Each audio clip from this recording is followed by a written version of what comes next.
What's up, bros? Welcome to another Brograph Brocast. I'm Dave. And I'm Matt. And it feels like it's been a really long time. It has. We've missed you, Dave. It was a you, long time sweetie. in Iceland. And It was. Though it was warm here, it was cold in our hearts without you. Oh, man. It was amazing. Okay, so if you don't listen to the show, this is your first time. This is a show about motion graphics. Mostly. Kind of. Sometimes. Mostly.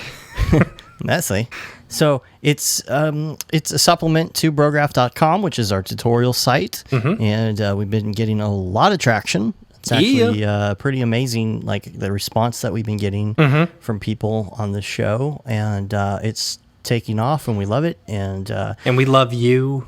You all you listeners. The listeners. Each and every one of you, give yourself a big pat on the back because we love you.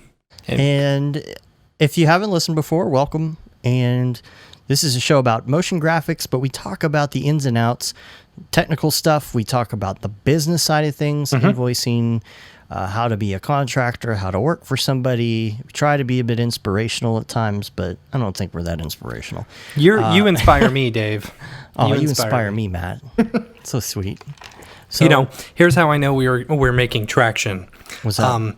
So Amy, my wife, started up. There we go. Mm-hmm. She posted on Facebook. So we had a fan GIF sent to us today on Twitter. It was a video. Yeah, it was a video that they made, and it was kind of the coolest thing that's ever happened to me ever. Yeah, I was like laughing pretty hard. I was like, what? So Amy posted it on Facebook. And she's like, oh, I gotta be proud of my husband. You know, he had a fan video made for him, blah, blah, blah. And one of her friends who lives in California, who she went to high school with, she goes, no way, your husband is Brograph? What? Are you serious? Yeah. Isn't that crazy? That's funny. So, and like she and him are talking back and forth, and he's like, yeah, I'm going to get some 1080s and Octane 3. And then immediately I'm like, No, you're not. No, you're not. No, you're not. It doesn't work yet. Hold on. Gotta get that Pascal architecture. Totally. So anyway, yeah, I thought that was like totally cool. That like totally made my weekend. Like, I didn't know that. That's crazy. Yeah. Anyway. Is it somebody listens to the show or watches the tutorials? I think so, I believe. So shout out to Ron Aguilar. What up? All right. Awesome. So we have... Gosh, so much to talk about, but because 4th of July, we still wanted to do a show. Yeah, we're going to do it early. We are going to do it early. We're going to record it early. It'll be released. So if the entire industry changes in like 3 days, we apologize that we're behind. Right. So that might happen, but we've already got some stuff we pushed to the next show because we're only recording in like a few days, and we may not get to all of this stuff on the list. We'll just see how it goes. It's a pretty jam-packed list. Well, that's how it always is. But still, I feel like a lot of stuff happened this week. Like, there was a lot of big things that happened this week. There was a lot. So we'll start off with the week, which the week is usually half the show. So here we go. But you went to Iceland. Went to Iceland, and dude, I want to live there. I don't know if we have any listeners there. I don't know. I should check the Icelandic podcast. In the store? iTunes, yeah. Yeah. Which I do not know. Still, I'm going to have to figure this out. If anybody has a connection or understands how this works, if you search for Cinema 4D on iTunes, we do not come up, which doesn't make sense.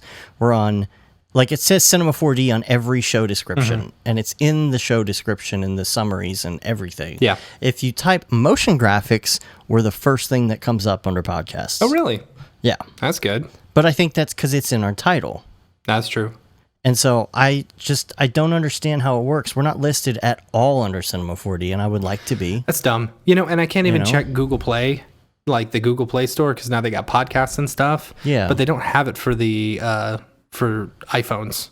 They don't have podcasts for iPhones yet. They've got it for Android phones. Right. And I wish there was a way online that I could actually search. There's not. Yeah. Anyway. But I finally found out how to find other countries' podcast reviews and stuff. So we got a whole list of them. And shout out to everyone from other countries who have given us reviews. You guys rock.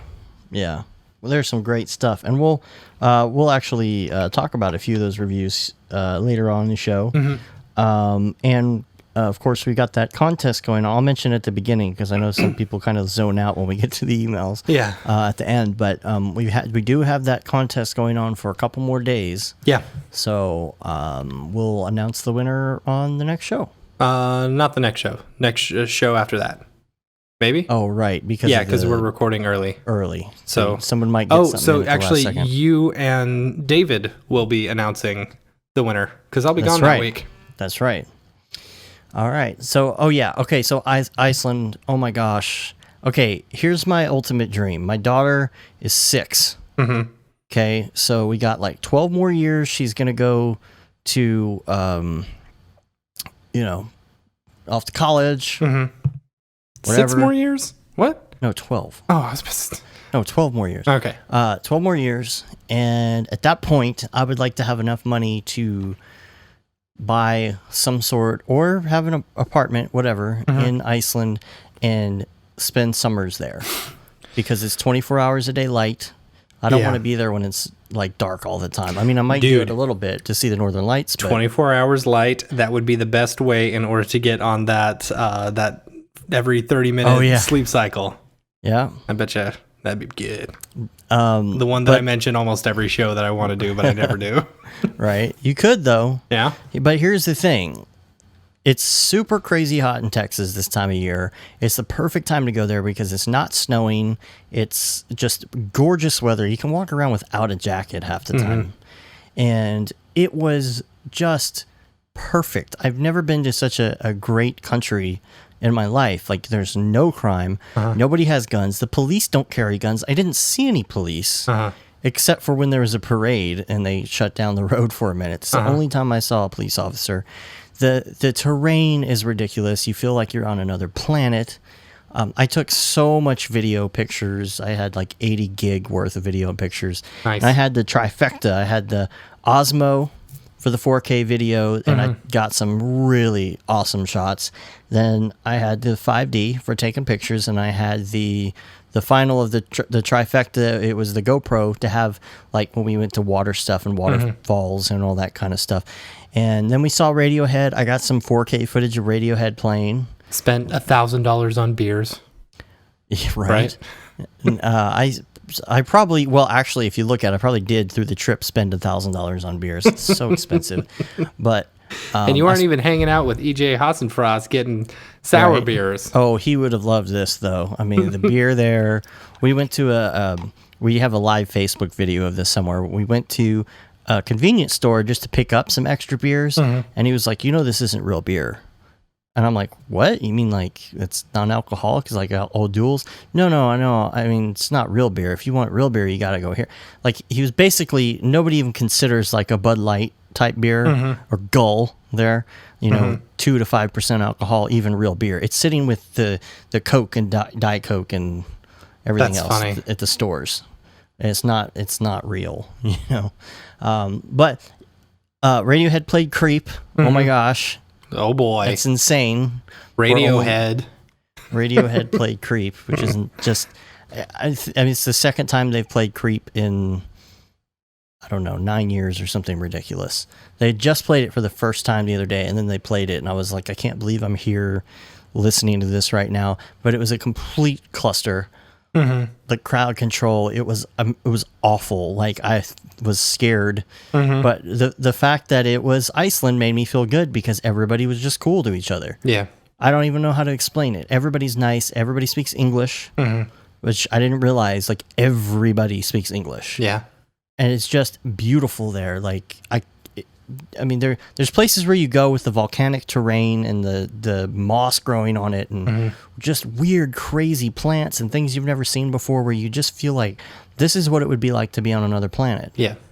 Just desolate, just empty spaces, and the terrain changes every 5 seconds. And so... Did you go to that bar in Secret Life of Walter Mitty and then start singing Ground Control to Major Tom? No, I did not. That's a shame.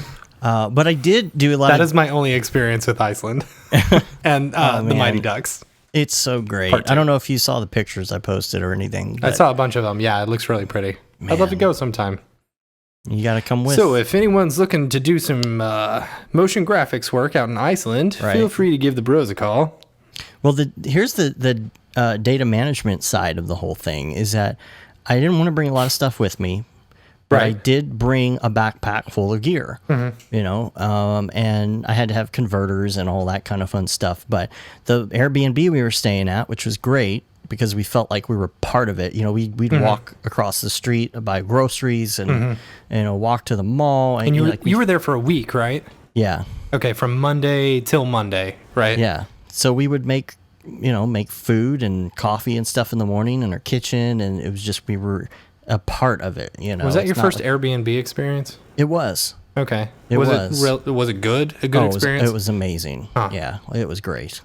It was so great, and the people were just so awesome, and they helped us, and it's just so safe there. They're like, yeah, the key's sitting on the front mailbox. Yeah. You know. But they had 500 megabit internet there. Man. And so we get there. This is what scared me. We get there, and they have 2 routers. We have all the info. Nothing's working. They connect, but there's no internet. I'm like, oh my gosh, we can't deal with this. We got to have something. And so so I had to pull stuff back, and there's this weird box on the wall. You know, everything looks different. You're like, I don't know what this is. And I turned it off and back on, and thank goodness it worked. But the way that I worked all this stuff is I did have a drive to dump all my stuff onto just to back it up, but I was dropping everything onto Dropbox on my computer. I bought one of those little slim drive things that you put into your card slot. Yeah, your SD card slot. Yeah, and I made that my Dropbox for the computer. How big was it? I cleared everything off. Well, it was a last minute thing because I bought the wrong one, so I only got a 64 gig. You can get bigger ones, but this was fine for the trip. Does it work with a normal SD card? Or is it its own specific... It's its own specific thing. It just goes in the slot, but it fits flush. That's awesome. So you don't even see that anything's there. I should get one of those for my laptop as well. It's great. I have like 3 hard drives in there. That'd be sweet. Yeah, it's really cool. You just have to make sure you get the right one because I got the wrong one, and it was like a 0.5 millimeter too short and wouldn't fit in the slot. So I had to get the smaller version. That's what she said. But...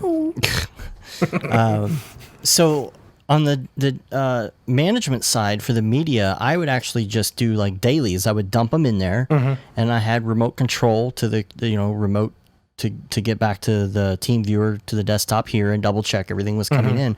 But all my raw photos, my JPEGs, all that stuff every day was going back home. And then I didn't have to worry because when I'm on vacation and I take like 1 million photos, my biggest worry is really something's going to get damaged before I can take it back. And then once I take it back, okay, what if something gets stolen? You know, or you lose something or whatever it is, because you're taking these awesome photos that are once in a lifetime opportunities. You really want to make sure they're safe. So that was kind of the solution for that. And then the best thing to do if you're going overseas too, I took an iPhone 5 and I unlocked it a couple days before on AT&T's website. You can't use something that's under contract. You have to use something that's cool that you could do it on their website. Yeah. Did you have to call them at all? Because I thought I had to call them when I was unlocking mine, but that was a long time ago. Well, I called them to find out. They said, no, you just go to this site and you just put in the, IMEI, all that information. And so it was so easy. We walked across the street to the mall. We went into the Siemens store. I don't know how you pronounce it. It's Siemens or something. I'm pretty sure that's it. Yeah. And, went in within like 5 minutes, had a SIM card in there, got 10 gigs. 10 gig. For $30. That's awesome. Whereas AT&T, before we went, I checked, and it was like something ridiculous. Like, I don't know. They wanted $100 for a gig or something insane. Yeah. And I was like, I'm going to fly right through that. So this was the best way. And then you just put it in your pocket, and you flip it on, whatchamacallit mode. The tethering mode, yeah. The tethering. And then both of our phones could get everything. We were doing Facebook Live. We were, everything. You weren't answering any of my text messages. I don't know why. Like, there's only one I know I didn't answer because you said something and I meant to get back to you, but it was 3:00 in the morning your time. Yeah. When I got it, and I was like, I'll answer him tomorrow, and I forgot. But I don't know what else you sent me. I don't know. But mostly it was about great. half res. Yeah, half res. Which we're as going of right to. now, we are going. Yes. We have not bought our tickets yet, but we are going to be there. Yep. That's what we're planning on. Yeah. So if you're going to Half Res, Hit make us sure up. and give us a shout. Yeah. Oh, and then the other thing that we did is we kept Anchor battery packs with us the whole time with cables, because if you're out for like 12 hours at a time, your phone's going to die. Yeah. And those were just a lifesaver. So we had backpacks with the cameras and batteries and stuff in them most of the time, and just we would walk like 10 miles a day. Man. It was freaking awesome, though. Something I learned. There is an app now in Iceland because it's a small country. Apparently, this has become a problem. So there's an app now for when you're dating somebody. Okay. And you both get on the app to make sure that you're not somehow blood related. Because funny. it's such a small country, you may not know each other, but somehow you're only like, 2 times removed. Yeah. And then you realize you're dating your second cousin, and you're like, well, this sucks. Yeah. I mean, Yeah. unless you don't care and don't want to have kids. But, Right. I mean, it's whatever. Giggity. To each their own. Giggity. That's really funny. So, yeah, man, just absolutely just the best place. I've been to not a lot of foreign countries, but I come back to America and I'm just like, oh, I don't like it here anymore. I'm moving to Canada. All the Trump and Clinton and terrorists and guns. You can always vote. Ugh. What's his name? Johnson. Go ahead, throw your vote away. Yeah, so I got back and I was super tired, as you know. Yeah, you're still just now catching up. Like, Yeah. all last week, I barely even heard dragging. from you because you were still all funky. Yeah, I was doing stuff. I was just on weird time, and I'd take naps, and then I finally got back into the swing of things, and I had like 2 projects I had to work on that day, and both clients flaked, and I was just sitting there waiting for them. That's so like crappy. all day, and I was like, okay, well, this is fine. I guess I'll mess with some other stuff. But I realized that first day I came back, well, I think I slept. I told you I was going to try and sleep from like noon to something and get Yeah. up and work for the night and then go back to bed. And then you just sleep all day. And I woke up and did some stuff, but then I went right back to bed, and I realized I had come back and I was trying to take stuff to help me feel better. I was taking B12, I was taking vitamins, I was taking my allergy medicine, which I started again because you don't need it in Iceland. It's amazing. And I thought I was taking ginkgo biloba, and I had taken valerian root. Which, if you don't know what that is, absolutely nothing to me. you know, like melatonin, like people will Yes. take like valerian root is kind of a similar thing where you take it to go to sleep. And most people will take 1, and I took 2 because you're supposed to take 2 ginkgo biloba, and they were sitting right next to each other. I forgot I had bought the valerian root, and the next day I realized, I was like, no wonder I was so tired. Well, that'll do Yeah. it to you. Jeez. I bought the valerian root because I'm trying to start a regular sleep schedule again. Yeah. Which is actually going well so far. Good. I feel better. And I think it's something we'll talk about probably more eventually. And You in the polyphasic sleep cycle now? no, I'm not going to. Gosh, man, I want to do that so bad. I'm going to do it. I'm just going to do regular for now. We'll see. I can't do what I was doing before. I've got to figure that out. Yeah. I got So, what internet service provider do you have? Well, I did have Time Warner until last week, and now I have Joe's Internet or whatever it is. I don't Really? even know the name of it now. Yeah, somebody took it over. They said they're going to make it faster. I'm like, That's whatever. interesting because that same thing happened to me only with Verizon Fios. I had Verizon Fios and they moved over to Frontier. Communications. Yeah. Dude, their internet has been down like crazy. Like as soon as they switched over, everything was good other than the being able to log in and stuff. Yeah. And I was actually getting faster internet speeds than what I was getting before, you know? I only Yeah. pay for 50 up, 50 down, but I was getting like 65, 70. Last night, 0. Like, I could Google stuff. I could get on Facebook. I could get on Twitter. I could go to Gizmodo. But anytime I tried to Google something and I would see all the results and I would click on something, it wouldn't load. That's the problem with leaving these big companies. Even though everybody hates the big companies, they have the infrastructure to support it. Their customer service sucks. It's so stupid. And so like today, and it's like, I don't know what to do. You know, I can't reset my router. And apparently online, because we follow our local city stuff, everyone was complaining about, you know, Frontier Communications. Yeah. It's like, hey, is everyone else's internet down or not working or really slow? Yeah. And so today I'm trying to watch stuff on my Plex and it's streaming from my house, you know? Yeah. And I was getting 7 megabit. I'm just like, oh my gosh. I hope they don't ruin it. I hope this company I have doesn't. They're like, oh, we're going to have faster speeds. Uh-huh. Okay. Anyway, we just need to. Oh, I want.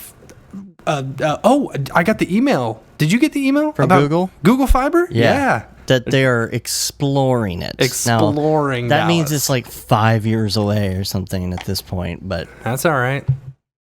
They have the different phases. They have it's not available. Mm-hmm. They have we're exploring it. Mm-hmm. They have we're gonna have it soon. Mm-hmm. And then they have we actually have it in your area. Yeah. So hey, exploring is better than nothing. Yeah. I'll take that over nothing. The problem is they say Dallas, and I'm like, oh, I know. You and I are both like so far outside of Dallas that it won't hit us.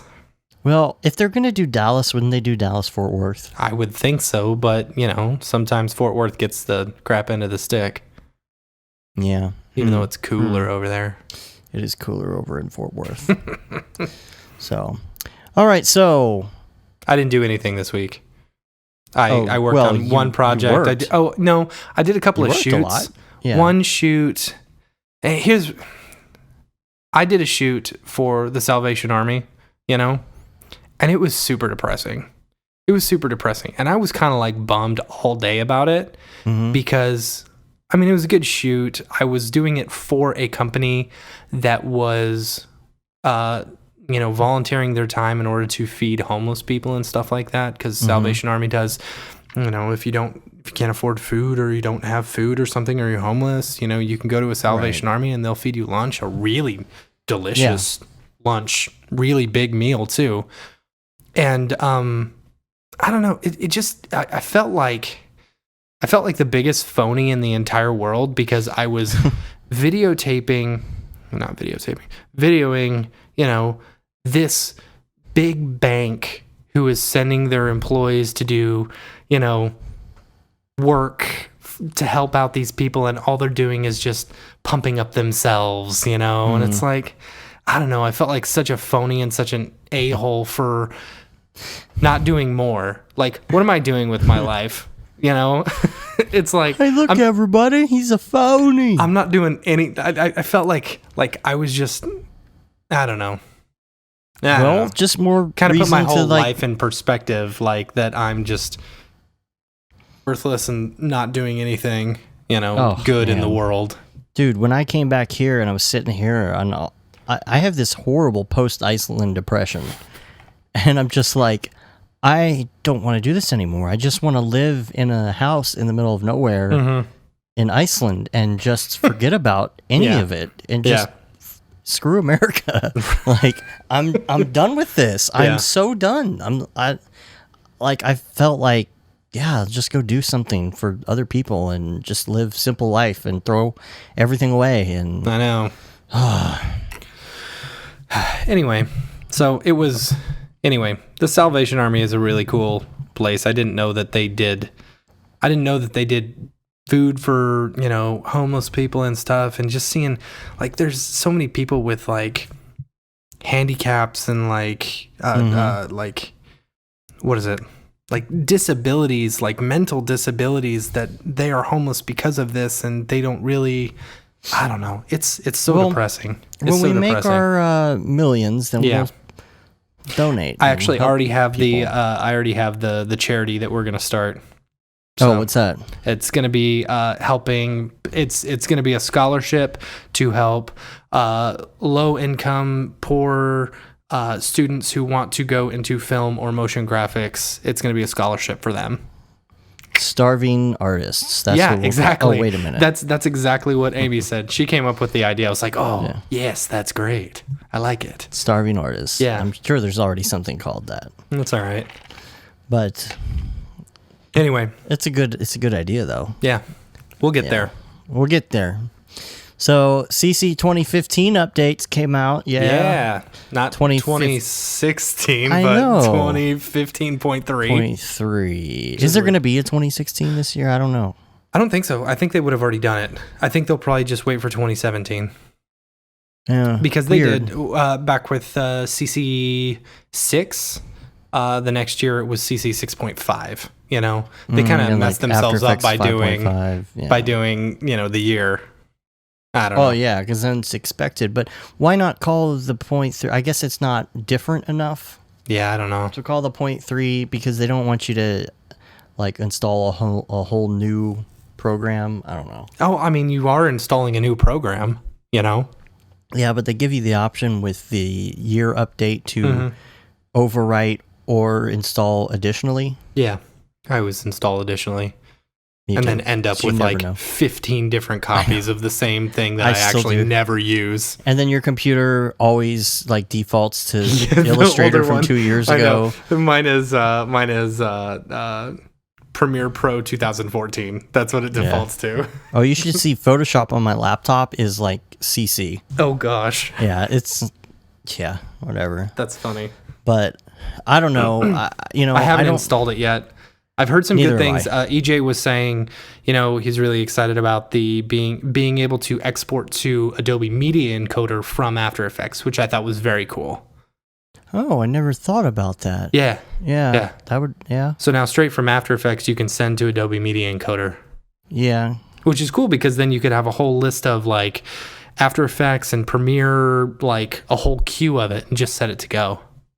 Yeah. Oh, yeah. That's cool because sometimes you don't want to like send all your stuff to After Effects because you're still using it. I wonder, like Premiere, you can send it and it starts going while you're still working in After Effects. Because sometimes I'll have like 4 or 5 tabs of projects that I want to export. And then I'm like, but I want to work on number 5, 6 project while it's going. So that's cool. Yeah. And also in After Effects, sometimes there's no reason to be outputting these like super high res, like ProRes or uncompressed animation files that you're just going to convert down to, half size MP4s anyway. Yeah, totally. Things like that. But that's nice. Yeah. I don't know what else there is though. Like I know there's what we saw at NAB, but it's nothing crazy big. I mean, maybe is this the one that has the 360 video in Premiere now? Yeah, I believe so. Okay. And the newest preview of Character Animator, which is pretty cool. Oh, that's cool. What did they add? I don't know, just the stuff that they were talking about, like being able to do keyboard shortcuts for different things, and I don't know. I didn't see the whole video. I mean, I saw it at NAB, but I can't remember it off the top of my head. They add any new blending modes or anything? Or like, I don't know. anything weird? Still haven't gotten rid of that dissolve. Right. I mean, nothing new. Nothing new. They can't change anything there. But God forbid we take dissolve off of number 1 on the list. Right. I mean, I don't know. It's a little bit nerdy, but I can't say I've ever used dissolve. I gotta say that linear dodge is like my favorite of all the blending modes. That's fine. I don't know. There's dissolve. Can somebody tell me what dissolve is and why anybody would use it? For the love of God, nobody has ever used that blending mode in their life. Well, Prove me wrong. I have when I'm going through them and saying, "Hey, does this look good? Does this look good? Yeah. Does this look good?" And you go to number 1 on the list. Like, that doesn't look any different. No. Okay. You know the shortcut, by the way, right? Yeah, it's like Command something. Shift plus. Yeah. Shift plus. Then you can just cycle all the way through. Yeah. It's really cool. But that doesn't work in Photoshop. Does not know. Yeah, I don't know why. So we got the Brexit going on. And it was... Dude, I know nothing about this other than, young people didn't go out and vote, and they kind of screwed themselves because the old people voted themselves out. That's all I know. Right. And I think I realized that I don't like baby boomers. Well, and I mentioned it to you the other day, like last week before the vote, because I've been like reading, listening to all this stuff for like a month, over a month. I'm not sure if you guys know this, but Dave loves politics. Oh, you talked about that on the last show. Oh, I did. Yeah, because you were talking about Urban Coffee. Yeah. I was listening on the plane. That's funny. Getting messages from you via a podcast. We're sending messages into the future. Yeah. Yeah, I actually downloaded and listened as I was flying over Greenland. Nice. I was listening to you guys, looking out the window, and hearing you guys talk to me. But yeah, so the Brexit thing is going on, and of course they're doing these ridiculous, like, graphics and just a complete circus, you know, showing the vote and all this. This is actually, like, there are a couple things in...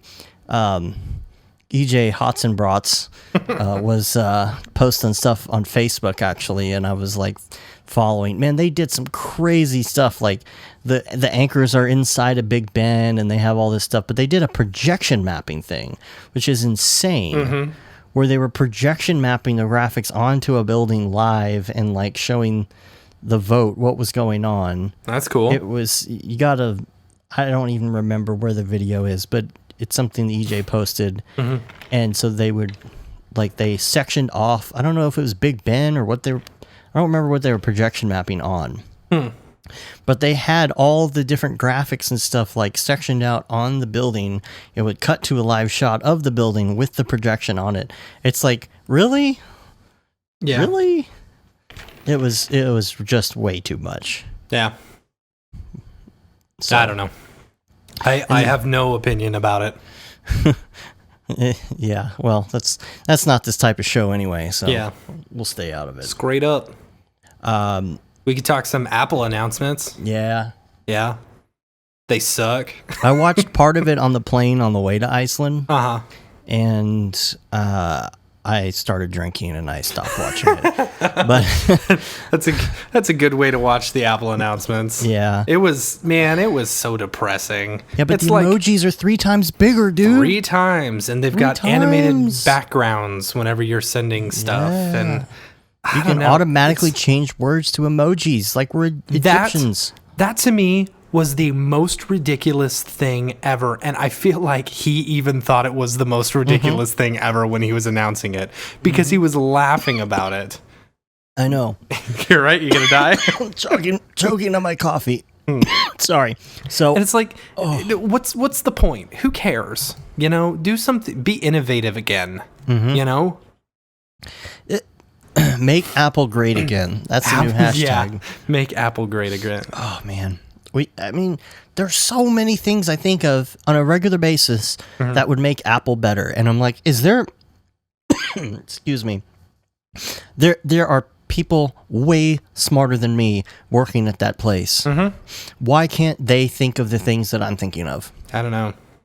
Surely somebody's thinking of them, but they're not getting to the right people. It's just not happening. It's not like it used to be. Maybe the people who are thinking this stuff would rather go out and build it themselves instead of, you know, maybe that's that Silicon Valley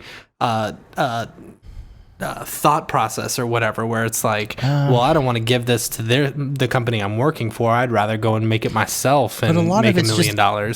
You know, even Apple stuff, like stuff when I'm working on my computer, I'm like, wouldn't it be cool if the Mac could just do this? Yeah. And I think of something like that every day, and I'm like, surely there's somebody who's thought of this before. I can't be the only one thinking about this. And I'm really to the point where I just think they don't care anymore. Yeah, I don't know. They just want to sell phones. Yeah, honestly, I really think that's it. They just want to sell phones. And that sucks. Yeah, it really does. You know, and I was really hoping, like, at some point we'd get a new watch. Because the watch is okay, but you never buy the first gen, you know? You always wait for the second. I know you did, because you're an early adopter. You're crazy like that. Except for the Mac Pro trash can. You're not an early adopter there.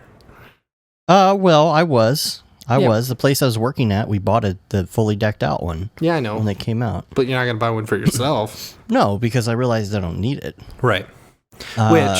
Which the new Mac... Okay, here's what's stupid. Mac OS... what is it? Mac OS, Watch OS, TV OS, and iOS? How does that make sense? Computer OS. Well, because it should iOS be was their first. phone OS. Oh, yeah. Well, whatever. Anyway, it doesn't matter. Yeah. But and the new Mac one. OS is not going to support our computers. Yeah, that sucks. Yeah, it does. Yeah. You know, I don't know. Which, it's not the end of the world because what we have is fine. You know, if it ain't broke, don't fix it. I'm still a version back. It doesn't matter. The software's the same. The problem is when it starts becoming an issue, and it happens slowly. Yeah. You know, and a lot of this kind of stems back to the old Power Mac stuff when everything was Power PC and not Intel based and all that. But like I went through a phase with these computers where, oh, you can't install that on here because this. And because you can't install that, you can't have this piece of gear. So you need to get a different piece of gear, and it snowballs. You know, right now, I record using Firewire. Ugh, gross. My sound system in here, I have a 5.1 surround Rocket KRK system with a subwoofer. Oh, of course. You know, for doing surround sound and all that. Like you do. And it's all Firewire driven, but it's Firewire 400 with an adapter to 800 that goes into this computer. Jeez. And then I have a whole Sapphire 1U rack mount unit, which is a great piece of gear for doing all my recording and stuff. And it sits inside the cabinet here. And same thing on that. That's Firewire as well. And it's a new piece of gear. But it's like, okay, well, anything new I get, I'm not going to be able to use that. Yeah. Well, you can do Firewire to Thunderbolt, I believe. Could. Yeah. I'm not sure how well it works. Yeah. But it's one of those things where you either have to do an adapter or whatever. Okay, it's like, okay, well, I can't use this OS, so I'm going to have to stay on the old OS. And then something comes up with an update, but it only works with the new version of OS X, so you can't use it on the old computer. And that's going to start happening more and more over the next 2 or 3 years for us, where stuff will just become unusable. Yep. You know, it's like when I was talking about the Oculus Rift update that I had to do to get the new Rift working, and how many things broke in order for me to get the drivers working and make the thing work. And then you install one video driver, and that causes something to not work, which means you have to update your OS, which won't work on your computer, and before you know it, like, you're out of options. Yep. And Apple is pushing us to PC because of that. Yeah. And it sucks. PC's been, I mean, almost everything is, you can work with just about Windows 7, Windows 8, Windows 10. You know, it doesn't matter. Like, they kind of, I don't know. I haven't seen something where you're having to be stuck with that, with one or the other. Well, maybe they'll come out with some sort of hack where you can... I don't want to hack my computer in order to be able to use Sierra. I'd rather just do something else. Like, honestly, I have 2 laptops. Yeah. One that literally is just sitting in my closet, and it is a brand new laptop, you know? Another one I've had for a couple of years, and honestly, we're running... The biggest thing with our computers is the external GPUs, or the GPUs. So if you run a dual external GPU on your laptop, I mean, really, what's the problem? You know, just hook that Thunderbolt into a monitor, and you're good to go. Well, there's some, memory, like RAM. I mean, I've got 16 gigs of RAM in my laptop. I've got 16 gigs of RAM in my computer. You know, it's not maxed out. I have way more than that. I know you do. I notice a big difference. I don't notice a difference. I mean, even an Octane, like, not in this computer, I'm running an SSD on both of them. There's another one I built where the memory, the RAM actually made a huge difference in Octane. Like, the calculation time was actually affected because the RAM was so low. Now, it was super low, but when I upped it, it was just a million times faster. Yeah. And even with CPU, I know CPU isn't as big of a deal now either, but still, I feel like, you know, the CPU is running other things. You know, and I always run a bunch of stuff, and so... Well, there's also the thing that they discontinued the Thunderbolt display, you know? Yeah, and that there's the rumor going around that there's going to be a new Thunderbolt display with integrated graphics cards. Right. You know? Probably not NVIDIA. Yeah, probably not NVIDIA. Yeah. But still, it's like, okay, So then maybe they're trying to push laptops as much as they can. I don't know. I mean, what are they going to, I mean, they still sell, I guess. Okay, what at Apple right now doesn't come with a display? It's did you just see the video? Mac Mini and the video trash of the can. guy who was basically saying he was telling how to repair an Apple product, like a laptop or something, and he said Apple is so they want you to not repair their system so bad. Mm-hmm. And there's so much work that I have to do in order to repair this Apple system. I don't care how much Apple tries to hide all their stuff. I'm going to figure it out. I'm going to get on. I don't care if I have to spend twice as much time as you did, building it. I'm going to figure it out, and I'm going to tell people how to fix it themselves so that they don't have to go to you. And he basically gave the middle finger to Apple. Yeah. It was a good video, I don't know. That doesn't have anything to do with anything. I mean, it kind of does. I mean, the fact that they just don't care. Mm-hmm. But, I don't care about going to PC as far as the software goes because it's fine. I'm going to use Safari browser. I'm going to use I use Chrome. I know you use Chrome. But the programs, I mean, Adobe, like nothing's different. The problem is the interface. iMessages. Can you? Yeah, that's a good question. I don't know. Now, I really like using iMessages. I like using Notes. My notes are synced between my laptop and my phone and my iPad, my computer. Like everything's the same. I use that. I use my backups a lot. I use the photos stuff sometimes. But it's really about the workflow. I've got a million programs that I've bought over the years that I don't want to change. Yeah, for sure. So what do I do as a user? I don't know. I don't know what to do. I'm going to get an external GPU. Yeah. And maybe that will be our answer. We'll find out for sure. Yeah. That's for true. So, anyway, Apple still sucks. So, it's as we continue week to week, Apple still sucks. Yeah. Which sucks because I'm a big fanboy. Yeah. I know. You're making it hard for me to be a fanboy. Mm-hmm. Jerks. Anyway. So in amazingly awesome. Okay, so there was awesome news, like 3 or 4 giant things that happened this weekend, or this week. That just kind of made us like go, whoa, what? The gif of Jonah Hill. Clapping, Jonah Hill go, yeah. Which I have on my secret notes actually written. I have secret notes. I don't know if I ever told you that. No, you didn't tell me that. I have notes about things that I don't want to give away to you because I want it to be like a natural conversation. I don't want you to know it's coming. Okay. So I highlight them in red and I delete them before I send it to you. Oh, that's funny. I didn't know that. So in my red, I have a picture of Jonah Hill clapping next to this. That's funny.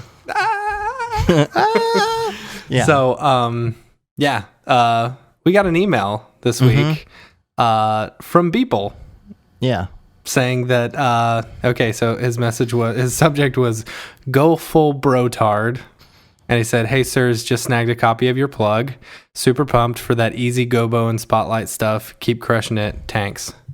So. Yeah, I was like, oh. And it's so funny because I was, Beeple has a way of speaking that he's like kind of crass and just doesn't care and like he's so chill and relaxed. I don't know. It's weird. David sent me a Vimeo of him doing a presentation. Oh, really? Yeah, it's so funny. He's just like F this and blah blah blah, and it's throwing F bombs every other word. I don't know. It's funny. So I saw this email. I was like, what? And so I look at because we get a notification, an email every time someone buys it. Yeah. And I look and I see the name and I'm like, oh my gosh, I think this is Beeple. Holy crap. I think this is Beeple. And so that's crazy. Then the pooping of the pants happened. Well, and then we realized that he listens to the show. Yeah. I mean, I was like, all right, I am taking this opportunity. He emailed us first. I'm going to plant the seed of him being on the show. Mm-hmm. So I have officially sent him an email saying, we would like you to be on the show. Mm-hmm. Let us know when. We'll work around your schedule. And he said... I don't remember what he said. Well, he said...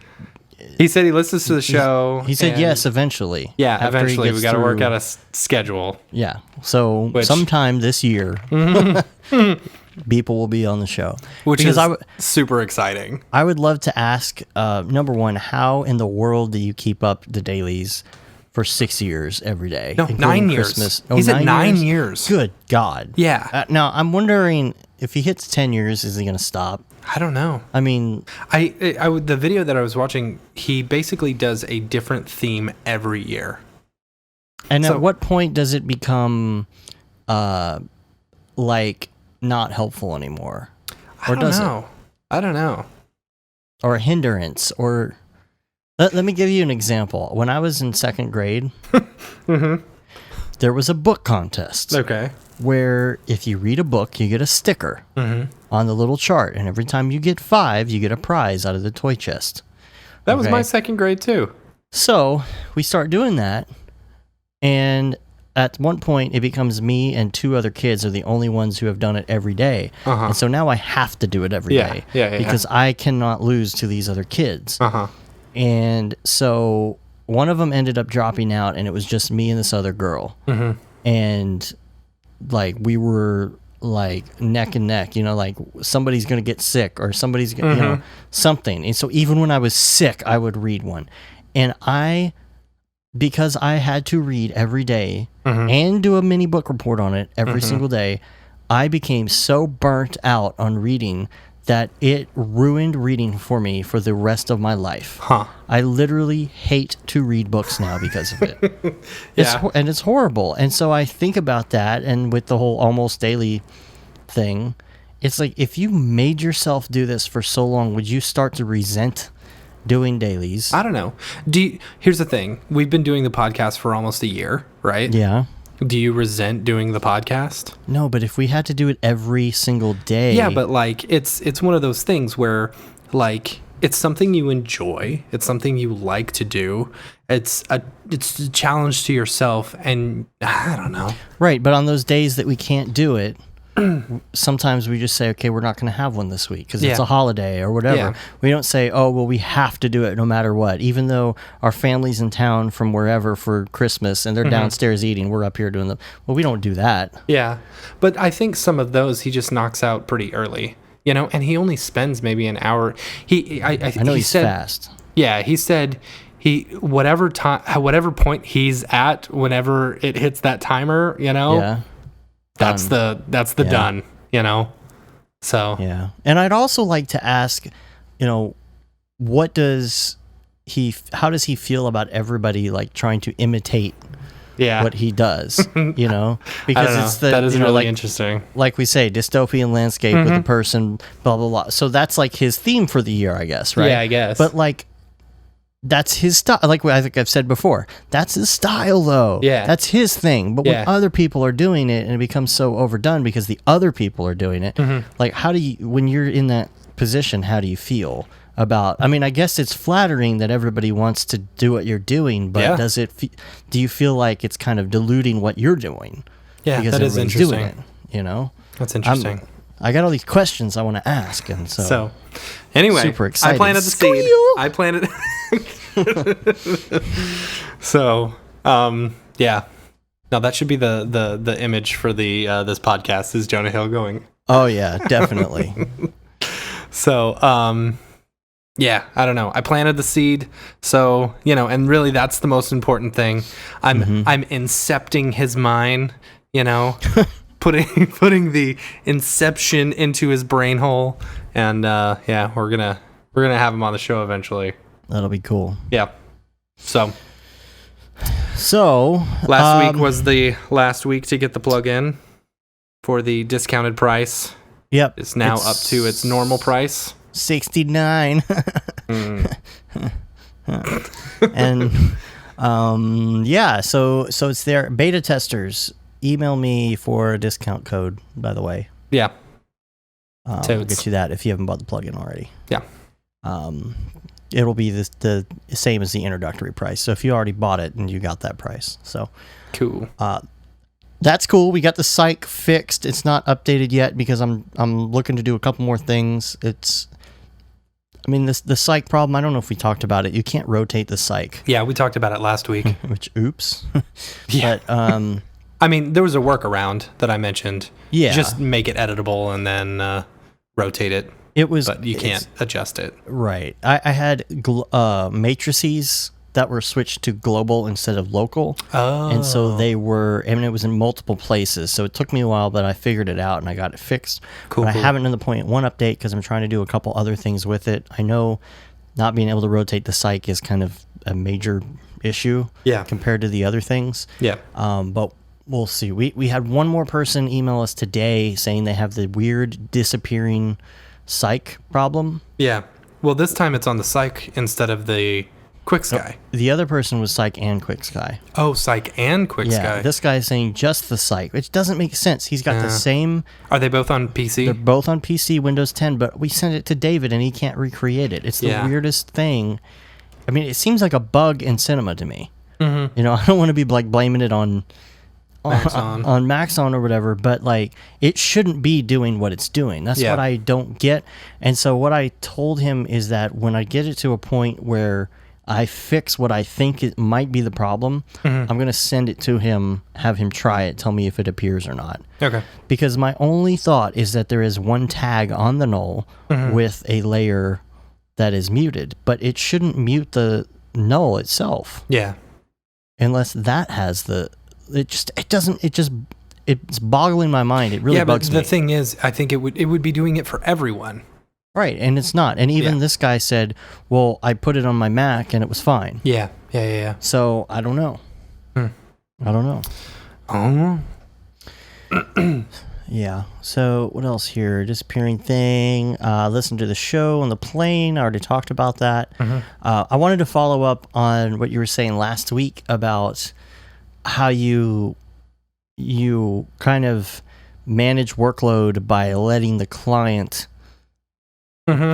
follow up. Yeah. Because it's something where sometimes, I just care too much. Yeah. Yeah, you do. No. That's what everybody says in their job interviews, right? If I had one flaw, I say that it's just I care too much. You know what the best thing in the world is? What's that? Knowing you'll probably never have to go to a job interview again. Yeah, that's true. So here's the thing about that. When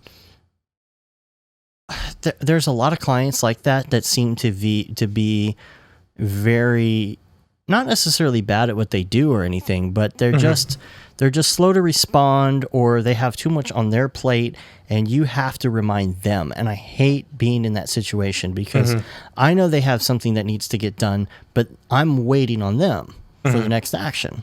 It's kind of like that OmniFocus thing we talked about, right? What's the next action? What do I need to do to complete this project? Well, this person who is the client needs to send me this thing. So what happens when they don't send you that thing and you're sitting there waiting? Like I said, I had people flake on me this week and I'm just sitting there waiting. I had already reminded them once. Yeah. Like the day before, hey, I'm going to work on your thing tomorrow. Well, what I was talking about specifically was having such a heavy workload, right, that I was able to pass it on to the client and put it in their hands so that they can make decisions and so that I can actually start focusing on something else. Yeah, but you're right. If you're sitting there if you're not doing anything and you're waiting for this work so that you can get it done and invoice it out, Yeah, but at the same time, though, I have to stop worrying for other people. Because I worry enough for myself. Yeah, you do. I'm not going to worry for other people anymore. I'll give one follow-up, but I'm not going to sit there and hound to get materials I need to get your project done. It's just going to push your deadline, and you're going to have to deal with it. It's their deadline. It's their deadline. Yeah. And it's going to take me X amount of time. They know that. And, we've had multiple deadlines from some clients. It's like, look, we just got to push stuff down because you didn't respond to me fast enough. Yeah. And I don't know what to do. I want their stuff to be good and be done on time for them, but I can't be here. Here's the way I think about it. If you work at a company and you are sitting in your office, and I've seen this happen before, where a manager will get upset because, you know, you're an employee, you're sitting in your office and you finish what you're doing and you have nothing to do. You're not going to your direct superior and saying, hey, like, what can I do now? I'm just sitting here doing nothing. Like, managers want you to get up and go to them and say, hey, what can I do next? Or, hey, I'm not working on anything right now. Give me something to do. Well, yeah, but that's a good employee. A good employee will do that. You know, someone who's got a lot of drive. Someone who doesn't have a lot of drive is going to sit at their desk and wait for someone to pass something to them. Of course, but if you want to be a good employee, but if you want to be a good employee and you want to, if you're in a job that you feel like is going to get you somewhere and you want to move your way up, you're going to be proactive and you're going to go up to your manager and say, hey, what can I do next? You know, or remind them, hey, you were going to get me that thing. I really need that thing. And you remind them over and over until they get it for you. They're not going to be mad. You're reminding them that you need work to do. Yeah. But in the case where you own your own business, you're not that employee. Yeah. You know, you got other things on your plate. I had other things to do, and I found stuff to do in the meantime. You know, whether it's doing the books or working on the plugin or even just messing around with new plugins or Octane or whatever. Yeah. I'm finding something else to do until somebody comes back to me with work, and I'm just not going to worry about it anymore. Yep. I can't be that guy anymore. I want to care, but I can't hound. You want to care, but you got to run a company. Yeah, exactly. Yep. So, word. I feel you on that. Yeah. So you see my my laptop going back there behind me? Yeah, I do. So I am finally, I don't know if I talked about what I did to try and transfer some VHS tapes. Dude, you tried everything. Talk to me because, like, I used to do that for a living. Like, that was what I did all the time. It was awful. Yeah, it's awful. But didn't you buy a Black Magic like card that you could use? That doesn't work for this. Why? So here's the deal. I thought, okay, I'll get a VHS. I'll plug it into the thing. Well, it's looking for nice, clean, time-based corrected video, composite video, or component with the S video, whatever. And so I had that working, right? And I could kind of get a signal, but it would go out. So when you'd hit record, it would stop recording and say, oh, lost signal, lost signal. I think there's a setting where you can say, don't worry about time code or don't worry about... Not on this. Man. Not on the Blackmagic. There was in Final Cut, there was a way to do that. Yeah. We're saying that you don't need, because that was something that we ran into all the time when transferring VHS tapes or capturing VHS tapes. Bad tracking or Macrovision would screw it up. Or, you know, so I had that thing out, dude. I had like, what else? I had multiple VCRs. I had, at one point, I had an old do you have a super digital Sony camcorder from whenever trying to go through that, route it to Firewire. Do you have like a VHS to DVD burner? I have a couple old ones like that, but I didn't want to have to play it into there and then have to encode and then rip all the DVDs. These are 6-hour VHS tapes because they're EP. Some of them, I don't know. I just wanted a nice solution where it could go straight to a hard drive, nice and clean. And so finally, I realized that part of my problem was Macrovision encoding. Really? Yeah, because like the decks have Macrovision protection. It's not that the tape didn't have it, but the decks had Macrovision on them. Gotcha. So the problem is TBC. Like, so I have old BVW 75. Ooh. Beta deck. I don't know what that means. This is an old beta deck, and this is a beta deck that records, which, you know, those are way more expensive. Oh, yeah, I got one of those too, like sitting down here on my floor. You have a BVW 75? I don't know, I think so. The big monstrosity beta deck? Betacam SP? Betacam SP? Yeah. What does it say the model number is? Does it say? I don't know. That's crazy. I didn't know you had one. VW 1800. Oh, it's one of the UVWs. Yeah. Okay. So, UVW 1800 doesn't record. Yeah, it does. It does? This one does. You sure? Yeah, totally. It's got a little red record button right here. Oh, I didn't know the 1800. Okay, so the 75 is the big monster. Yeah. This is the one that had the whole pull-out drawer on it. Yeah. It had like 4 channels of audio. Is insane. The thing MSRP'd in 1980 or something, whenever it was for built, like $20,000. $85,000. You know how much it's worth right now? What? Like Its weight in scrap metal. Yeah. See, Like, I bought literally. mine probably like 6 years ago for $200 on eBay. Oh gosh, I have so much gear like that. It's completely useless. My God. So here's what I did. I pulled that bad boy out because I got it fixed. Last time I used it, I got it fixed, Sony certified, repaired. Like, it got a clean bill of health. I haven't used it since. So I power it up because here's the thing. I need to time-base correct all this footage. Yeah. So then I have to go into BNC connectors. Well, I don't have those, but I have a couple of these little things that will adapt, and I'm splicing RCA cables into BNCs. I'm doing the whole thing. I get it through. I put on internal time-based corrector, and I get it to come in, except it's doing that thing where it's slightly half through the screen, and it's moving one line at a time down the whole time. I'm like, you got to be kidding me. That's so awful. I tell it to do external time-based correction, and I get a second output from the same deck, loop it through into the reference input, because surely that will correct it, because it will be on the correct time. It will lock in. Right. Of course not. Of course it doesn't work. I'm like, oh my gosh. So I didn't know what else to do at this point. The only other thing I could think of is maybe I should have gone out of the converter box output into the reference in so that it synced up time. This is what people used to have to do with video. Oh my God. Yeah, it was awful. This is how I learned. We would spend an entire day trying to get stuff captured that could not be captured.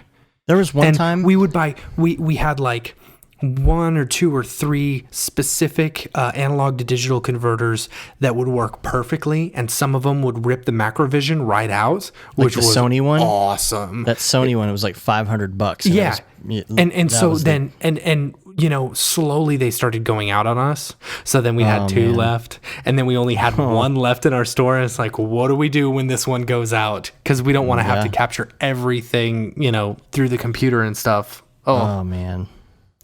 Yeah, if you need any of that stuff, it's time to buy it now before it disappears. Dude. And craps out. So the thing about even back in the day, whenever I was in school, we would have phase problems between cameras and stuff. And so we got to the point where sometimes the only way to get it to go into phase all the way, because it wouldn't go that far, was to get a long length of cable and let it go through the cable and then back in, so it lost a little bit of timing as it went through it's so ridiculous what you had to do. So ridiculous. So I finally found a solution. You video kids have it so easy nowadays. When I was your age, we used to walk 15, we'd run 15 miles of BNC cable uphill both ways. I used to run an Avid with one mouse. I used to run an Avid on OS 9. Yeah. I could only left click. Capturing kids in your right super click. VHS. Analog. Oh, yeah. I had a Quadra. Apple Quadra Tower. So I found a solution, and it was great because I went to Best Buy. I was looking for a box. I looked everywhere. They're like, oh, we had that 3 weeks ago. We don't have it anymore. I was like, okay. So we went to go look at other stuff, and then I see 4 of those boxes sitting on a shelf in another section. And I'm like, oh, there they are. They're all exactly the same, except they all have different pieces of software. They all even have the same little logo. Vegas? Is it Vegas? No, it's not Vegas. It's My VidBox or something like that. And it's you can tell they've been around for a while because it's the mini USB, not the micro. Yeah. It's like the old USB everyone was using, but they're all exactly the same except they have different software. And so I was like, okay, I'll just use the cheapest one because it doesn't matter. Yeah. But it's working. And so now I got this thing dumping footage. It's 11 meg a minute, which is amazing. Gosh. And so I can get a 6-hour EP tape in less than 4 gig. How's the quality? Are you capturing 724? Yeah, okay. Yeah. And DV25 or whatever? What do you mean? No. What codec? It's QuickTime. Oh, MPEG okay. 4, whatever. Okay. Yeah. So it's not bad. Yeah. I mean, it's good enough. It doesn't matter because the codec is better than the video quality, no matter what. Yeah, you know what I mean? So it doesn't matter if there's something I really want to go back and really fine tune. Like it will recognize in QuickTime. I had a couple issues with it, but it's working. I'm looking at it now. Yeah. It just timed out. The thing I like about totally just like looked the other way and I didn't hear a single word you were saying. No, it's the thing is what I like about their software instead of using QuickTime is better compression, whatever they're using, and because you don't have a lot of options in QuickTime. Yeah. And it has a timer. Oh, that's cool. So you can leave it and say, let this run for 3 hours and then stop. Have you so run don't into forget where about it. you lose whatchamacallit? The sync I did, but it was on one old tape, and it started working after it started going. So Okay. yeah, Man, but I did have that issue. I have an entire like storage thing full of old 8mm tapes and mini DV tapes and beta tapes. Me too. And I am like so scared to look at them. Yeah. I am not like. You and I are totally different when it comes to like memories and stuff like that. Like I want my entire past gone, you know, but I don't feel comfortable enough in order to throw that stuff away, you know? Well, I don't like looking back on my past idiocracy, you know, at all. And you like embrace it like crazy. Yeah. I mean, I got friends from back in the day. I'll post it and embarrass them and tag them on. I mean, you know, Mike, who is my old business partner from back in the day, he went to Iceland with us. I've known him since 6th grade. We did video projects together. We went through video school together, toured together. No, thank you. See, and I'm just, I know one day, like I'm going to move this stuff around with me, right? Every house that I move to, I'm going to move this stuff and I'm never going to get it. And then like, I'm going to die. Oh, you talked about this on the show. Yeah. I'm going to die. My Amy is going to get these tapes or my kid is going to inherit these tapes or something. And he's going to be like, oh, I need to transfer these. And they're going to see me looking like a jackass, you know, at like 16 years old, saying just the most stupid things in the world. Oh, you should have seen the one I sent it the link to you, the one I did today. I saw some of the it. The acting, oh my gosh, it's terrible. But I was 13 years old, but I know. Still. 1994. I don't know. You know how I edited that? Because it was done in takes. I had a video camera, a VHS video camera, that didn't start right when you hit the button. You had to wait 2 seconds. So I would hit play on the VCR and record on the other one 2 seconds ahead of time and hope that I hit the edit correctly. But it was there. It was edited. I had spots for commercials in it. Dude, I had at my music. old company, like that's what we were. When I first went there, when I first got the job there, we were doing like 90% of our stuff was all analog. You know, and using the old reel-to-reels. And so you had 2 different bays that you could choose from. One was like with the actual turn knobby things. It was frame accurate, insert in, insert out. Oh yeah, you know? linear system. Yeah. Insert edit, assemble edit, and all Yeah, that. exactly. Yeah. Hoping you don't punch a hole in the tape. Don't accidentally, don't ever assemble edit over something that you're trying to insert on, or you ruin it. Yeah. Time code is destroyed. You ruined it. You ruined it. And then, but we had another one that was, we called it half a second accurate, where basically all you're doing is just pausing it and unpausing it. Oh yeah, that's what I did. And then I got into high school and I learned how to use a Panasonic MX-12. Ooh. Yeah. I don't know which one's that one. Yeah, that was a real small version of the MX-50, which I learned later. But oh, okay. Like you do. So, All these I don't know. millennials listening like, huh? I am, I'm not looking forward to when I die and they have to look through this crap. So. Well, then you got to do it first. Right. Get rid of the evidence. No way. Yeah, it's fun. Yeah. You don't even have to watch it. Just let it import so it doesn't disintegrate. Yeah. I'm not watching everything. I'm just running all the videos and I'll just scroll through QuickTime and find a couple gems and Maybe. See what I like. Maybe post all the old commercials on the internet. Yeah. Maybe. People seem to like those. Yeah. Retrojunk.com would like that. The kids these days. The kids and their commercials, their retroness. So got an email from the guys at Corona Render. Okay. And they would like to speak at the first C4D, the DFW C4D. Cool. Very cool. Which we're still trying to figure out the date. We're working that out. We've been trying to figure it out for like a year now. Yeah. No, it hasn't been that long. It was going to be spring, but just with everything going on, we just had to kind of put that on the back burner, but it's happening. Like we said, I think Already Been Chewed is on board. And now Corona Render, they are interested in it. I am looking at like last week of July, but they're not sure if they're going to have their presentation together by then or not that they're working on for like mass presentation type stuff. So if it's something where they could just wait a couple weeks, I mean, maybe we could just make it work because it'd be cool to have the Corona guys there. Yeah, totally. I love their beers. That should be their render suite. Right. They'll have the one with all the extra options and stuff. That'll be Corona Extra, and then That's so bad. And then they'll have their version that comes with After Effects called Corona Light. Right. Yeah. Anyway. Hey, did you ever hear about the monks outside the Playboy Mansion? No. So they're Is this a joke?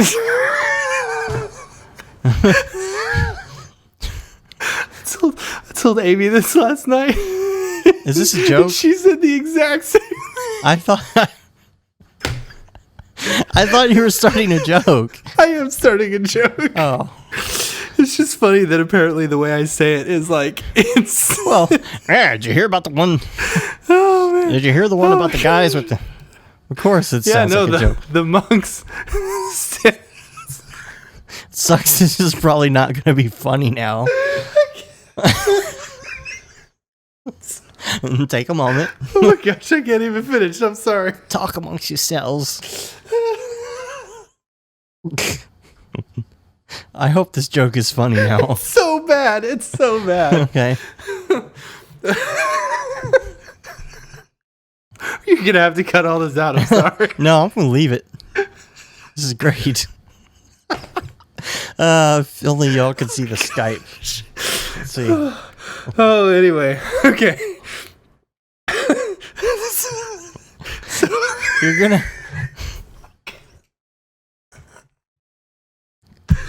I'm taking pictures of your Skype right now just to show everybody. It's not funny. I know. I'm laughing so hard. I can't stop laughing because I'm laughing so hard. Oh my gosh. So there's these monks Start calling you Jimmy Playboy Fallon Mansion, pretty soon. and they're they're handing out flowers, and all these people in the Playboy Mansion are trying to get him to go away, and so eventually Hugh Hefner comes down and finally says, "Hey, you guys need to go away," and they say, "Okay." And someone asks him, "Well, why'd you go away whenever Hugh Hefner came down and asked?" He said, "Well, because only Hugh can prevent florist friars." Oh my god. It's so stupid. And that's what we were waiting for the whole time. Oh my gosh. Anyway. I got like 100 pictures of you to put on Twitter. Anyway, while you compose yourself. I'm so sorry. Oh my gosh. Okay, I'm good. Did you hear the one about Alt G? Oh, no, who's Alt G? Alt G is a shortcut in cinema. To group, yeah. Yeah, to group. I use that all the time. Things under a null. But it's amazing that some people don't actually know about Alt G. Yeah, they go to create null or something like that. Put the stuff under it. Oh my gosh. So if you haven't heard of Alt G, which a bunch of you out there are probably like, of course I know what Alt G is.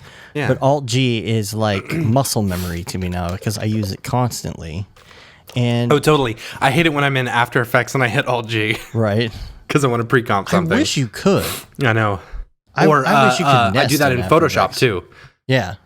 Oh, I hit all sorts of wrong shortcuts like that all the time. But what I really wish that it would do, though, is if you're by yourself, if like you don't have anything selected and it's just you and an empty comp or an empty project, and you hit Alt G, that a null would just appear, a lone null amongst them all. That would just be an empty null at origin. Why not? Yeah, I don't know. It seems like it would be awesome. Gosh, I'm sweating. I know. I'm sending you pictures. These are great. This is good stuff. Oh, man. Oh, man. We got to post this on Twitter. Oh, man. I'm sending you like 100 pictures. Oh, gosh. My phone's about to blow up.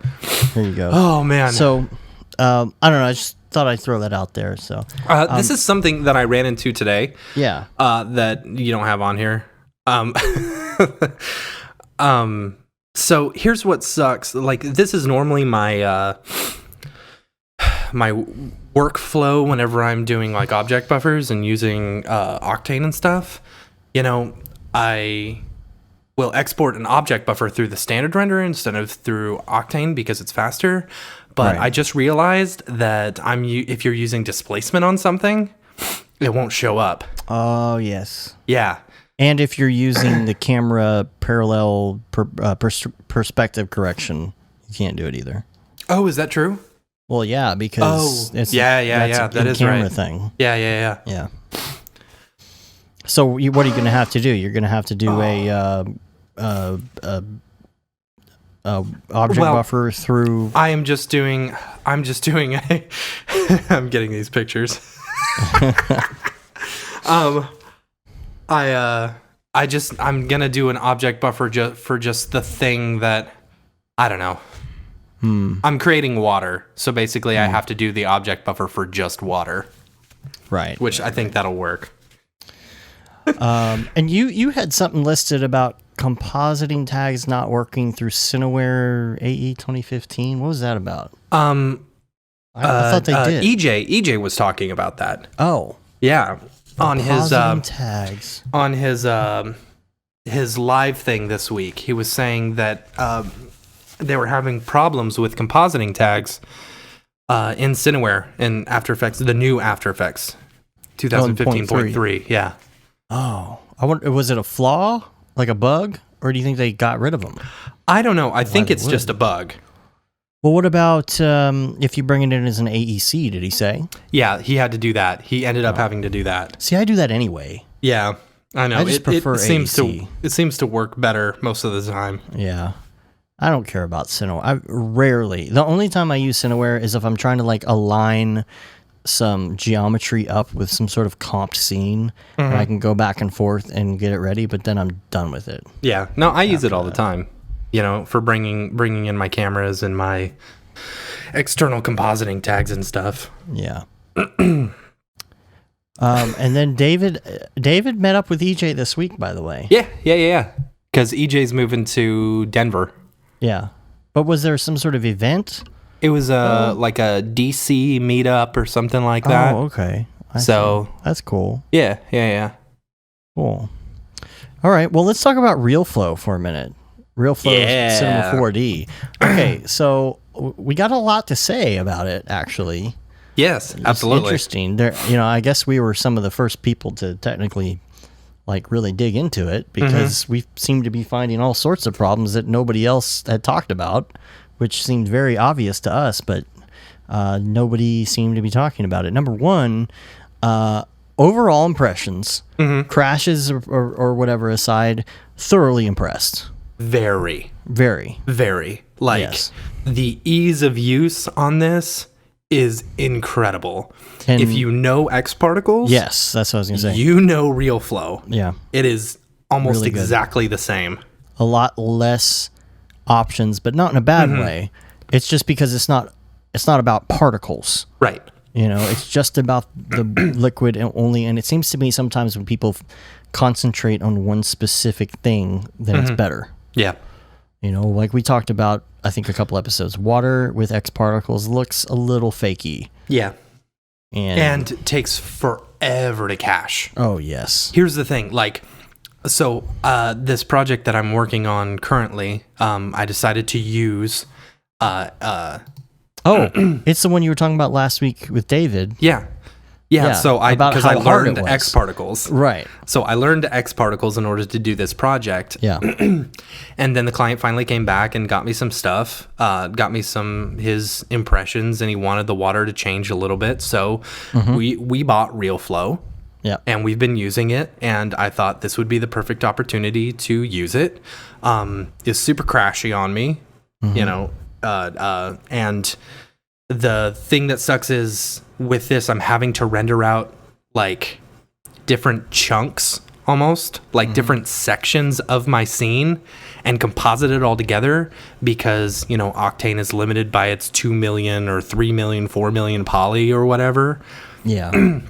And it's already just a huge scene because it's got trees and it's got grass, displacement like crazy. Yeah. And so like I would hit render and it would crash every time. So I had to delete a whole bunch of stuff in my scene and do a whole completely different project that I'm having to render out this, and it's for the object buffer. Anyway. Yeah. So, so I learned X particles, the week before, just like the general overview of X particles, and then we got RealFlow, and it is so similar. It is amazingly similar for doing water, and it's so easy. Now, the X particles cache, building the cache for, I think it was 240 frames, took me almost 3 hours. RealFlow took me about 15 minutes. Yeah, and on top of that, like if you've ever used RealFlow in the like native environment, it's super slow. Yes, I mean I used that brand new tower I was talking about, the 12 core, the 12 core tower, the $10,000 super maxed out model, trying to run just a simple fluid cache thing, like back in, I don't know, like a year ago. And it's just it's always been my big thing, is that it's hard for me to learn RealFlow because in order for me to learn something like that, I have to experiment with settings. Yeah. Like X particles is pretty fast if you're just doing some regular particles and just trying things out. You can just move the sliders. Oh, what does this do? What does this do? Is this better or worse? Just A, B, eye doctor type thing. This one or this one? This one? It's always the same. They always look the same.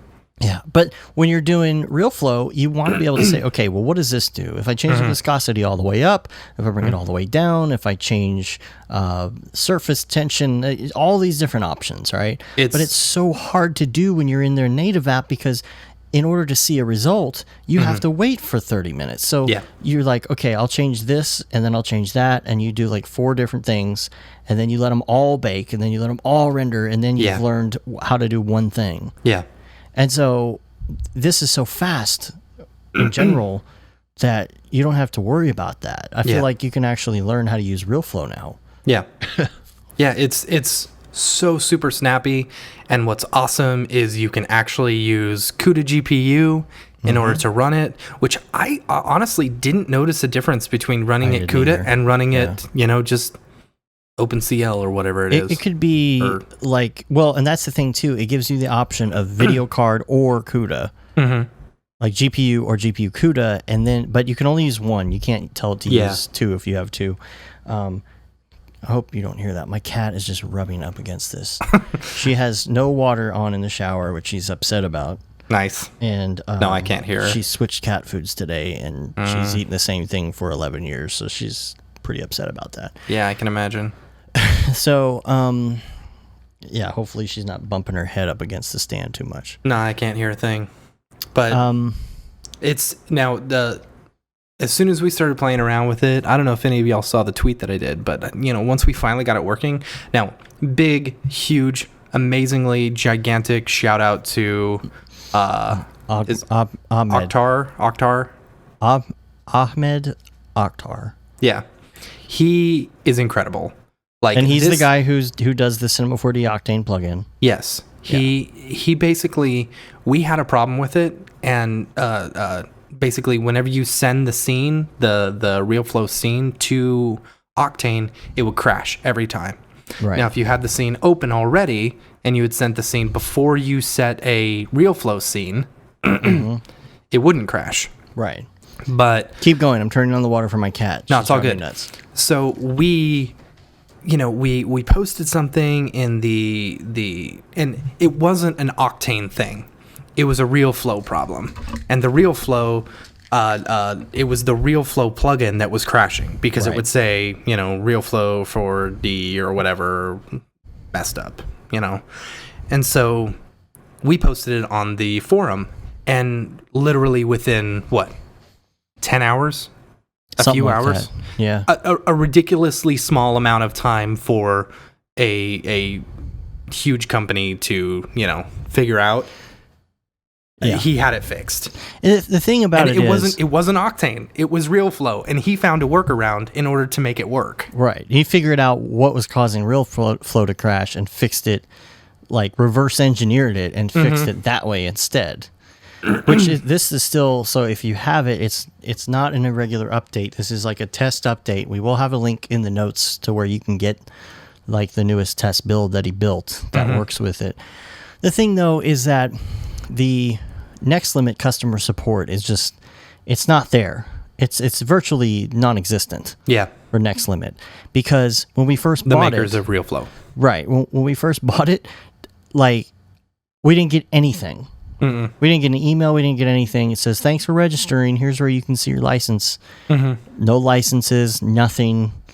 And then I think they kind of dropped the ball on that one because they said that it was on sale way before it actually was. You know?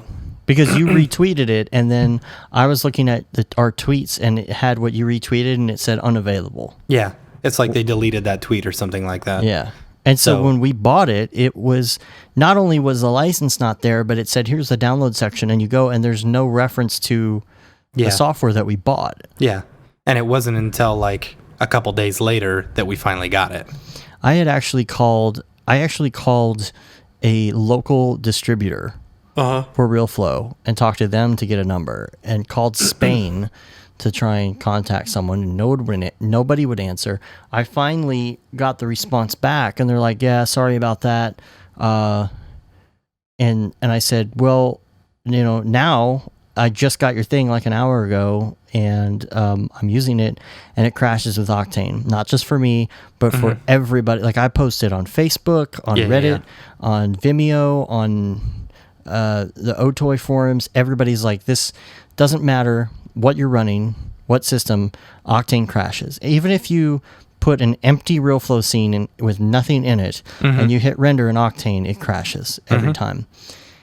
And, okay, I'll pass this along to so-and-so. I've heard nothing. Yeah. Nothing at all. I was tweeting I was tweeting at them saying, hey, I never got my license.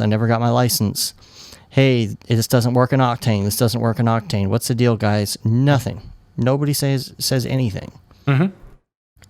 I don't know, their website, and the next day when we finally did get the license, then the download was available. So it's like they started selling it when it wasn't even available yet. Yeah. It's really weird. Yeah. It was a little upsetting that we couldn't get our stuff right away. But overall good. Yeah, overall impressions are good. It's still a little crashy.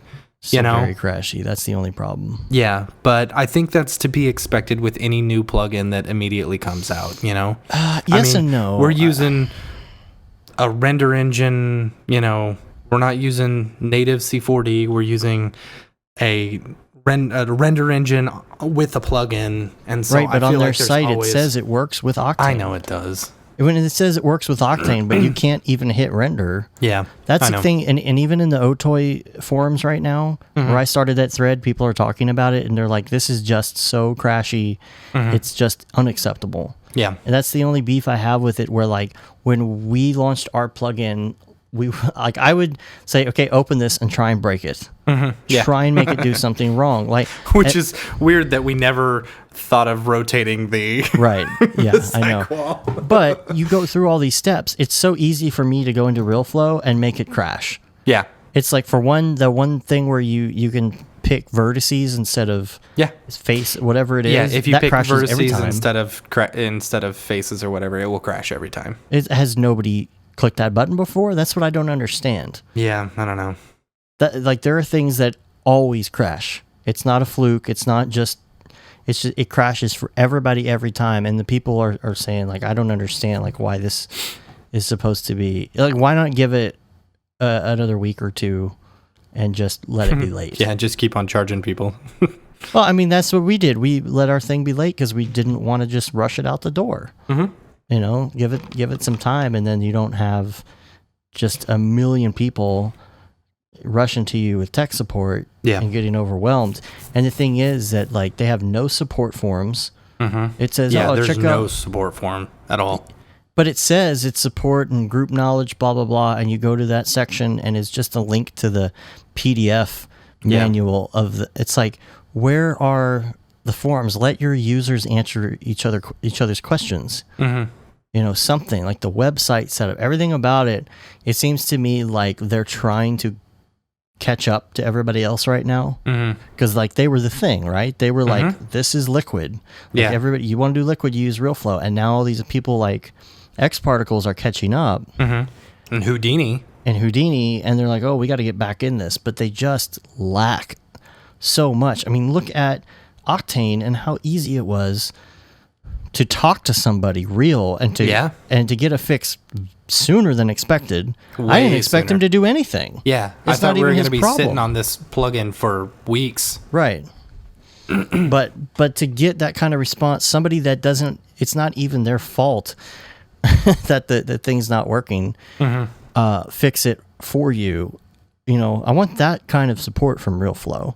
I think that's what people expect in customer service now is, don't just have a Twitter account. Yeah. Tweet back. Yeah, totally. You know, that kind of thing. So, I don't know.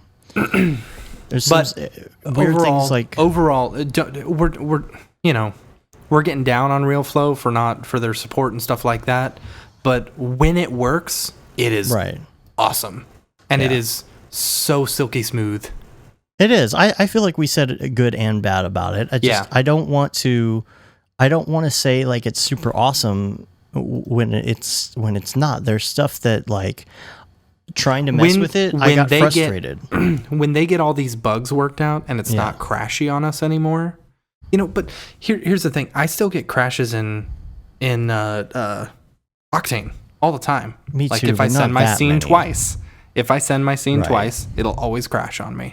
You know, when I was working the other day with RealFlow and just playing with it, I got to the point where I was trying to do something and I got tired of force quit, quit, make it force quit, wait for it to close, open Cinema 4D again, open my project again, get back to where I was because I hadn't saved in a couple minutes, and then hit the button again, and then it crashes, and then I got to hit force quit again. I was like, okay, I've hit it like 25 times now, and I'm tired of playing with it because I don't like hitting force quit 100 times. Right. It becomes tedious and annoying, and it's great, but I just got to say that's the only thing. Like, if you're thinking about buying it right now, if you're on the fence, if you're not needing it for a project, if you're like, that would be cool, I really want it, well, maybe just wait a month or so and hope that somebody fixes it. I don't know. I'd say if you really want to buy it, because I like it. Yeah, if you super want to get into it now, just go for it. But like, if you're the type of person that's going to get frustrated, that it's going to be a little crashy on you. Yeah, for sure. So. Absolutely. Anyway, couple Octane things real quick. This is another thing that was in the forums of Otoy that, you know, and this is what I hate is people get down on Otoy for things that are out of their control. And so this is another thing. You got people talking in the forums about, oh, well, the new NVIDIA cards, the 1080s are not working with this yet. What's the deal? And, you know, I don't know what you would call it. Is it an SDK for CUDA 8? I don't know if it's an SDK or like an alpha. API I don't know how that works. That's way beyond me. But the thing is that apparently for Pascal, you have to have CUDA 8. And that architecture is what is in the 1080. I'm probably getting this wrong. Tom Glimpse is like shaking his head right now. The thing about it though that everyone's down on is the fact that like the stuff's out there, but Octane isn't updating. And I guess the thing is that there are things within CUDA 8, beta, alpha, whatever you want to call, I don't know what it's called, developer something, that just aren't where they need to be anyway, to be working with Pascal. And it's not Otoy's fault, and everybody's giving them a hard time for it. And it's just kind of like, let them test. Like I said, they're taking the time to test and make sure that everything's working. Would you rather that they go out there and just release some, crap update for Octane and it crashes every 5 minutes if you have a 1080? Or would you rather wait, maybe see if they come out with a 1080 Ti and just hold off? And the only people that I guess are in a bad place are the people that bought the 1080s thinking they were going to work right out of the box with Octane. But you can research that and find out that that's not going to work for you. Yeah. Every single person, man, I've had to tell like 3 or 4 people, don't buy the 1080s. You're going to be SOL. Just wait or do whatever. But it's a good example of just wait a little bit. I know you want to be an early adopter. I like doing that too. But just hold off. Let people get it right. Let them try and break it. Like we said, sit there and try and break it so that you don't have 100 million people like giving you a barrage of emails. I think we did it right. We tried to break our plugin. We've had a very, very minimal number of people who have emailed us and said that there's a glitch or something. And usually it's something that's like non-related to the plugin itself. It's like some weird thing, unforeseen thing. Only I had one person say it was crashing their system. Yeah. And I was in like VRAM, like poly count and all this. I'm like, there's no way. Like there's nothing in it. Yeah. And then, he kind of came back. He wasn't able to recreate the problem. I think it was just a combination of whatever project it was at the time he was working on. So it sounded like it was all good. So, I don't know. Just, customer service is a sucky thing. You want to have it. You wish you didn't have to have it. You want everybody to be happy, but they're not going to be. So the best you can do is just make sure stuff works before you release it. That's to the best of your knowledge. Yep. So, hey, did you ever hear about the race around the White House? Is this a joke? Yeah. Okay. So they're thinking about not holding an election this year. They're just going to have a race around the White House, And so, Trump ran around. He did 12 and a half minutes. And then Hillary ran around. She got 11 minutes. She's like, all right, I won. Did I do the best time ever? And Obama said, no, Bush did 9/11. Oh, my God. Your jokes can't melt steel beams. Oh my gosh. Oh man. I laughed so hard. Where are you reading these things? Reddit? No, they're just ones that I've been reading off of Imgur all week. Oh my gosh. Oh, but I have given myself a hardcore headache from laughing so hard. I'll tell you, I've told you, but I'll tell everybody else. The show that the two brothers, from my brother and my brother and me, have that show where they try and break video games on purpose. I have never laughed so hard at anything in my life. Yeah.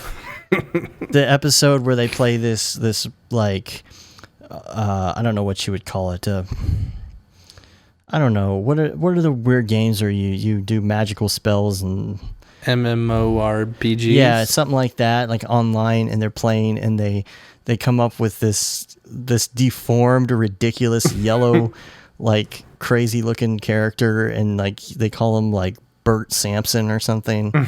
And I have Bart Scompson. I was crying. I was absolutely crying. Now that's comedy. Yeah. If you want to really laugh at something. I was watching Portlandia last night. Man, that show is funny. I need to go back and watch this. I watched a couple. Matt Groening was on an episode. Oh yeah. Yeah, you should watch that one. That's you would like he's it. From there, right? Yeah. Supposedly Springfield is in Oregon. Oh, I have another Octane link too. This is somebody's gallery. that I came across from somewhere this week. I'll put that in the notes. Just a really nice looking gallery. Man, there's some people doing some really great things. If you're not on the Facebook Octane Render group, get on there because people post some beautiful stuff. Totally. So in the link categories, in the links, just got a couple things. Number one, this is really old, and I thought I'd put it out there because it was really interesting to me. Mike the Monkey did a Cineversity presentation in 2010 about how he did some Mark Echo stuff and talking about how he integrates audio with what he does. Something we've talked about on the show. This is where I learned this. If you don't want to get tired of the music you're working on, right, you find something with the same BPS and you put that in the background instead. So he was talking about that, but he was also talking about this thing where you can push keyframes. Because there was somebody on Reddit this week talking about how they wanted to make a clock secondhand tick and go all the way around. And I'm like, well, you can just loop keyframes. Well, you still can't loop the keyframes going like for every second through the minute. So he said, well, how would I push those keyframes up? Well, he's got a script that is linked. You can actually download straight from this video link, and it will push the keyframes up. So let's say you have you do a clock secondhand and it ticks to 1. And then you copy and paste that 60 times. Well, it's just going to be going from, minute 0 to minute 1 and minute 0 to minute 1. Well, this will push every keyframe up as it goes further and further if you're looking at it on a graph so that it keeps going instead of just doing the same thing over. And then you loop those. But it's a really good presentation. The audio kind of sucks on it, ironically, because it's about audio. Yeah. But definitely worth the watch. Haven't seen Mike the Monkey doing anything in a while. Yeah, I don't know. He used to be on Grayscale back in the day. He would drink whiskey when he did his tutorials, and that's funny. He was at NAB last year. I saw him hanging out. I just briefly. He looked different. He was like shaved or something. But I even asked Nick where he was this year at NAB, and he's like, man, he's in and out. He like. From time to time, he just shows up and he'll go off work on a whole bunch of stuff and then disappear for a while and come back. So, but he's got some great techniques. And this is like going back to 2010. What he was doing in 2010 is pretty incredible. Yeah. He was way into Cinema 4D even back then. This has been making the rounds too, the Blackbird. Yeah, this is really cool. Man. This was a big thing this week. Everyone was talking about this. So this is a car. It's like a frame of a car, and it has real wheels on it. But the rest of it is like a motion tracked frame. You can change the size of the car, the wheelbase, the length of it. The suspension as well. And you change all of that, and then you could just overlay any car that you want in post. Yeah, and the stuff that they were showing is incredible. I mean, it looks so realistic, Looks so good. I guess the hardest thing to do is to get the wheels right when you're shooting stuff. So you just put whatever hubcap you want, or maybe even no hubcap at all. I don't know, and just do that in post. But no, I think they would put the tires. On. Yeah. Okay. But then you get the shadows underneath. Yeah. You get the dust kick up. The dust, all that. which is way cool. Yeah. And then you don't have to worry. You could just comp whatever car you want. There's a lot of car companies that want to do a commercial for a car, but like different areas have different variations of the car. In Texas, you got Texas edition. Yeah, I know. That and what was really cool about this was that, they talk about like client changes or something. Like they decide last minute to change a certain element of like the headlights or something. Yeah. And the fact that they could update that immediately is cool. That's very cool. Yeah, that's really cool. This thing is just crazy. Like, I can't imagine what it takes. And did you see the Carl's Jr. fake burger? Well, hold on. And it also, what's cool is while it's driving, it takes a 360 video, so you can use that as an HDRI for your car, which is awesome. Like continuous HDRI video to match reflections and everything on it. Yeah. Crazy. No, I didn't see the Carl's Jr. fake burger. Oh gosh, you got to check out the article. So they had I forget, he's an NFL player, Todd Gurley. Mhm. I don't know anything about football. So they had him doing this Carl's Jr. commercial, and he is holding the burger, and you can see like when he picks it up, it's obviously fake. And then it looks like it. He goes to bite it, and it's like they took a picture of a burger and made it kind of compress a little bit, but his hands are all like behind the bun. Yeah. It's so ridiculous. It's like the worst CG ever. Like they didn't even try. They didn't try to put his fingers around it. They have this awful 2D burger like compressing in the middle, and it looks horrible. And so they got all this backlash from it. Apparently they went and reshot him and did a YouTube video of him actually eating the burger. Oh, but really? I want to know why. What is the explanation? Did they shoot it and they didn't like how the burger looked? And so they put a new burger in there because they didn't want to pay him to come back in and do it again? Like, what? Did they not have a burger to give them? That's really funny. I want to know. I want to know more. It doesn't say. I want to know like what in the world happened, and then on top of that, why did you have the lowest bidder, or pay some high school student to make this fake burger? Because it's awful. Yeah, I don't know. Didn't even roto his fingers around the burger. It's all behind it. It's like if I were holding this coffee cup up to the camera and all you saw was like it's like they literally nothing. took a Photoshop of like cut out the burger and just literally laid it right on top. Yeah, and then they just kind of slightly squished it in the middle when he bites it. So funny. And people have like re-photoshopped what his mouth would actually look like. Plus it was too big. That's the other thing. And I swear there was like an actual burger in his hand and they had to make it go over the old one. So they made it so big. Somebody did a Photoshop of where his mouth would be and it was just huge. Yeah. If it was actually biting it. That's funny. That's really funny.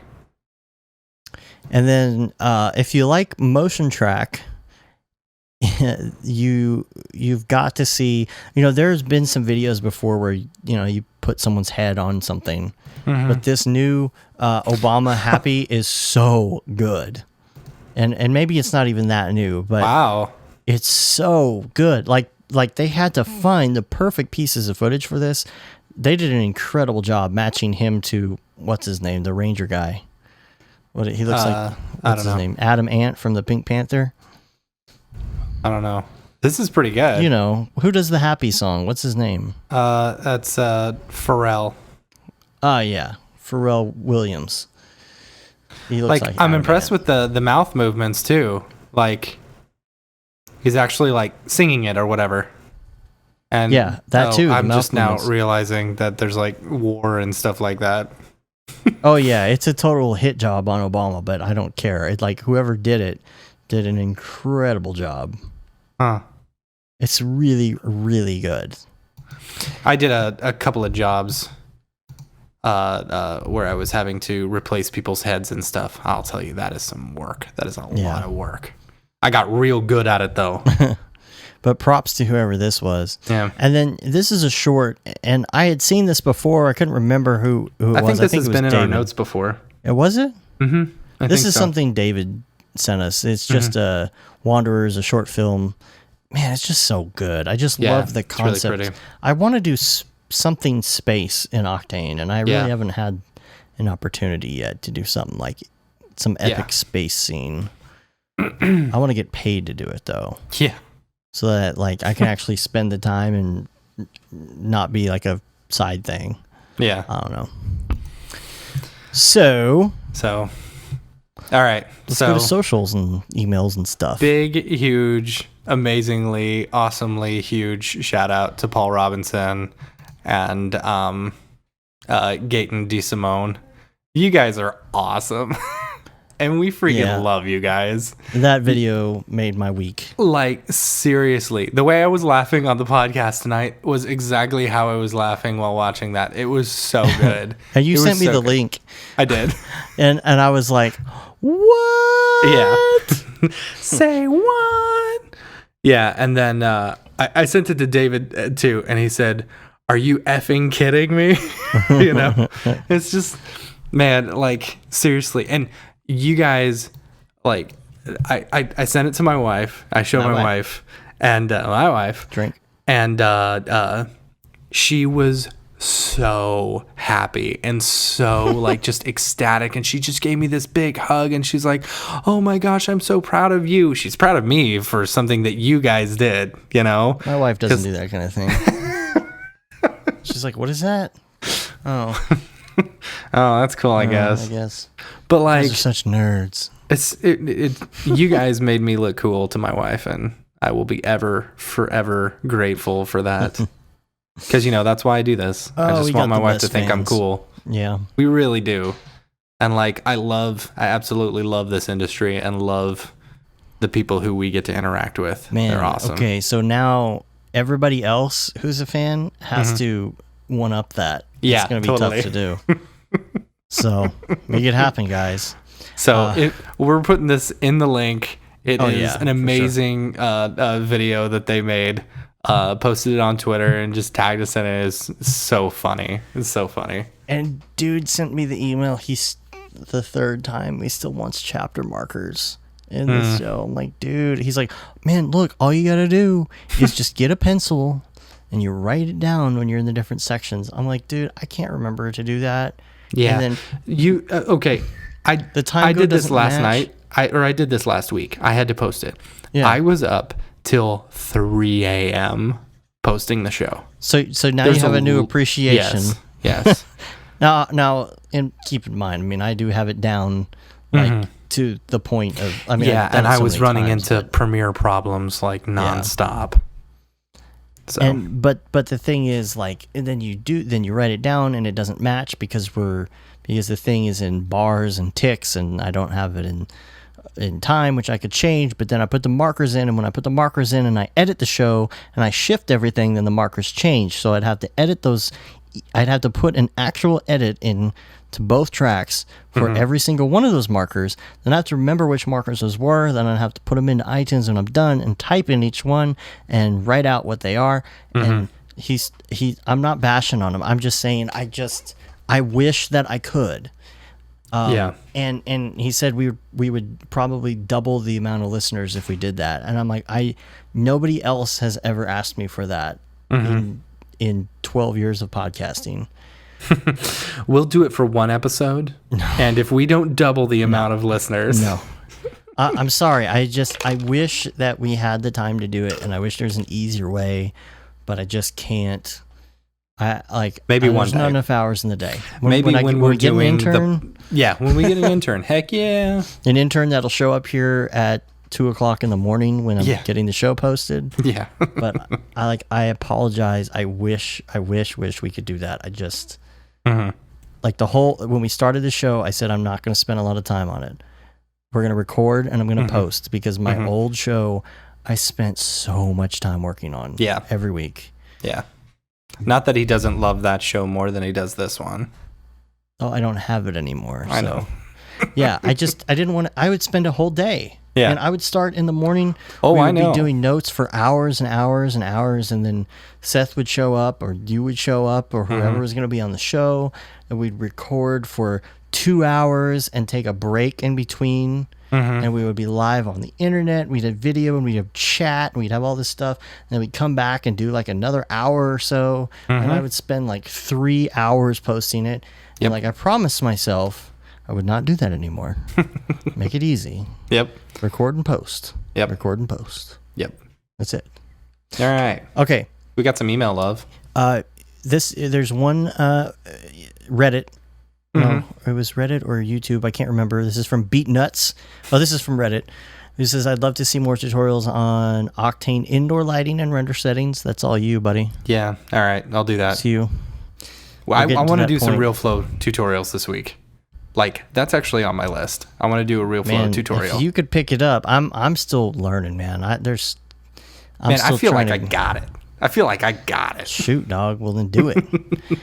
Yeah, we're going to get back to more Cinema 4D Octane type stuff. We're going to do the video behind the scenes as well for the holiday video. Now that done doing all the out-of-town stuff and done with the plug-in stuff and all that, it's time to get back to tutorials.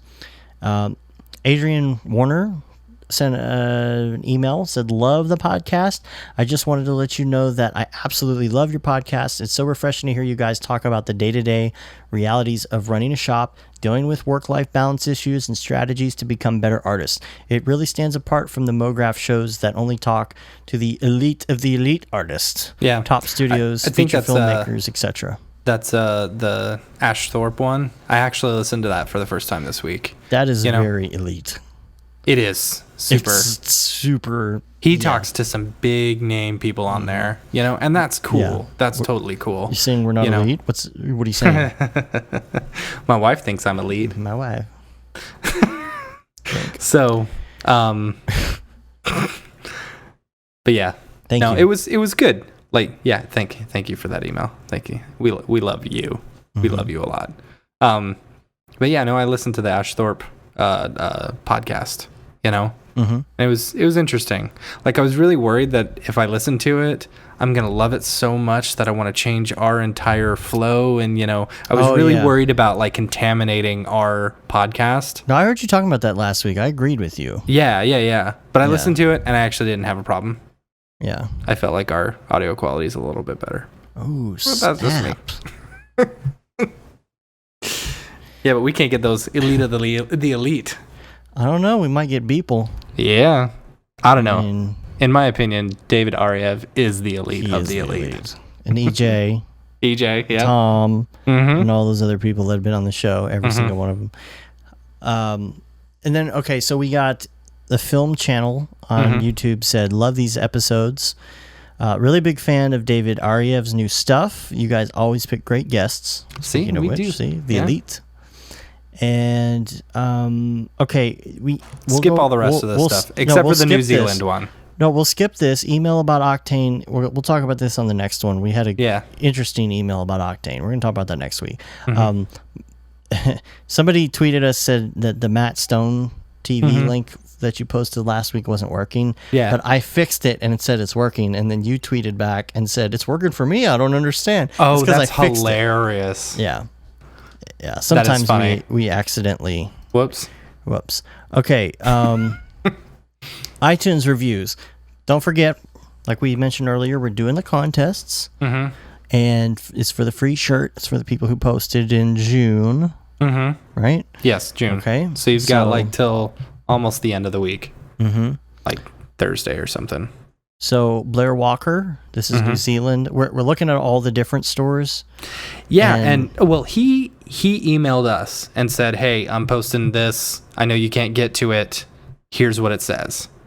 So then I was doing some Google Foo and found a way to actually check other countries' iTunes reviews. I finally figured it out. So I went through to a bunch of countries and checked them out to see, who's adding stuff. And we did have quite a few new reviews on iTunes. Blair Walker says, thanks, boys, for filling my ears with sweet Brograph banter every week. You keep it real, and that's what resonates even way over here in little old New Zealand. I'm trying. No, never mind. I'm not even gonna try the. I was gonna try a New Zealand accent. Oh gosh. Yeah. Something shrimp on the Barbie. I don't know. No, that's Australia. How dare you? It's close enough. No. Something Hobbit. Oh, okay. something the Hobbit and. I figured they had similar accents. Right. All right. Well, you read the one from Sage of Shadow. Yeah, I don't know when Sage of Shadow did this one, but said, yeah, because he moved from Canada, so yeah, it might have been a while ago. Okay. So, Sage said, "Nowhere else can you find such a duo of smooth voice crooners, talking all the facets of 3D, Cinema 4D, and general geekery than this show. No matter what, every week, the Brogies, okay, Brogies." Deliver discerning discussion, intuitive insight, illicit entertainment, and random tangents like no tomorrow, all wrapped in the driest humor that the Texas weather has to offer. That's pretty good. Even if you only enjoy motion graphics, Cinema 4D, 3D, or geekery as a passing fancy, it's worth it to listen to these two guys who clearly love what they do. Sit down and just talk shop. You won't regret it. Oh, that was so nice. Mike, 1983 in Great Britain, that's because there's an exclamation, says, keep up the good work, guys. I find this podcast to be really helpful, not only in the tips you guys touch on for Octane and Cinema 4D, but in general, getting a more rounded understanding of the industry as a whole. Just listening to the current number 10. Oh, yeah, so this was a while ago. Old, and you guys mentioned about doing a day of Octane lighting, etc. Oh, boy. I think this has to be a video that you make. See, you got to do that. Yep. I would find this incredibly helpful. There's so much to learn about the intricacies of Octane render engines that you guys going through some of the scenarios would be incredibly helpful. Maybe pitch out what people wanted, including gather some scene files, go to town on a video. There's precious little out there for Cinema 4D Octane, so your contribution is very valuable. Anyways, back to the review. This is on my podcast list now. I look forward to it coming out each week, and I find the information really helpful. I hope more and more people get involved in supporting you. You put out great content, and your passion for the craft shows. And then lastly, Corral. And that was in Great Britain. Great Britain, formerly the EU. Maybe we'll see. Maybe I guarantee you that they're gonna do a redo. I don't think they will. Oh, I'm predicting it. All right. They're gonna do a whole redo. Say, oh, I think because of the slight margin there, we're gonna do it again. And then all of the millennials are going to come out and overwrite it, and they're going to stay in the EU. Let's hope so. There's my political for the week. And then the last one, Corral. This is a new one on the American store that I just got today. And I don't think you read it last week. Maybe no, because it was on the 20th. It says, feels like hanging out with my nerd buddies, except while I'm working at home in my undies. I like it. Yeah. So that's it. Cool. We got a whole bunch more. We're going to do them on the next show. And yeah, because now that we found the rest of the world. Yeah. And also the thing about Octane, which is a pretty good email. I think it brought up some good points. We'll talk about that next week. In the meantime, you can rate us, leave us a review on iTunes. You can also subscribe to the audio in a podcast player of choice, including now on the Play Store. If you're just listening to this like on the website or something, you can say you've been there, done that, got the t-shirt, the No Brograph tee, which is sported in our awesome video. Yep. Yes, from our it is. fans. You can check out their gear, their Brograph gear. And if you want to take our relationship to the next level, we're on Facebook, Twitter, Instagram, and of course, YouTube and Brograph.com. All right. Am I supposed to say something? I don't know. Is there anything else? No, I think that's it. Do you want to hear another joke? No. Okay, thank goodness. No. Oh, man. My. So, all right. Cool. That was a good show. I think this is one of my favorites. This is a good one. I like it. We'll see if everybody else likes it. I don't know. A lot of tangents on this one. Yeah, totally. But they were fun tangents. Oh, boy. All right. Well, let's get out of here. Cool. Till next week, I'm Dave. And I'm Matt. Have a good one. Later, bros.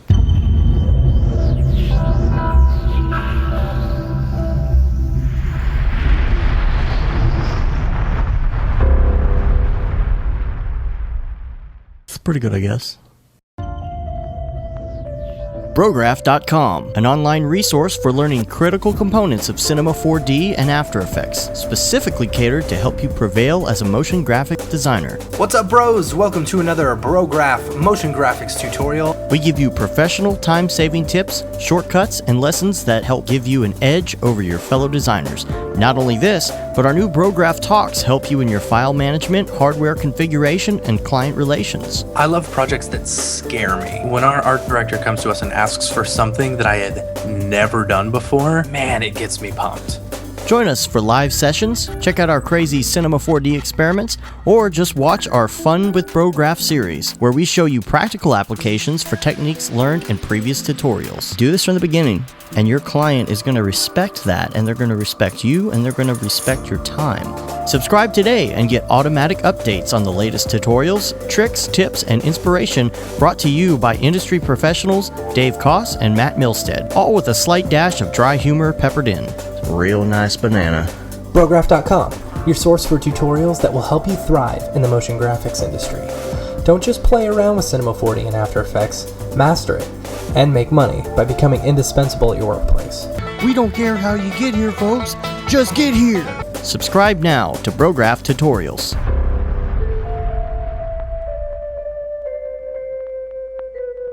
It's pretty good, I guess.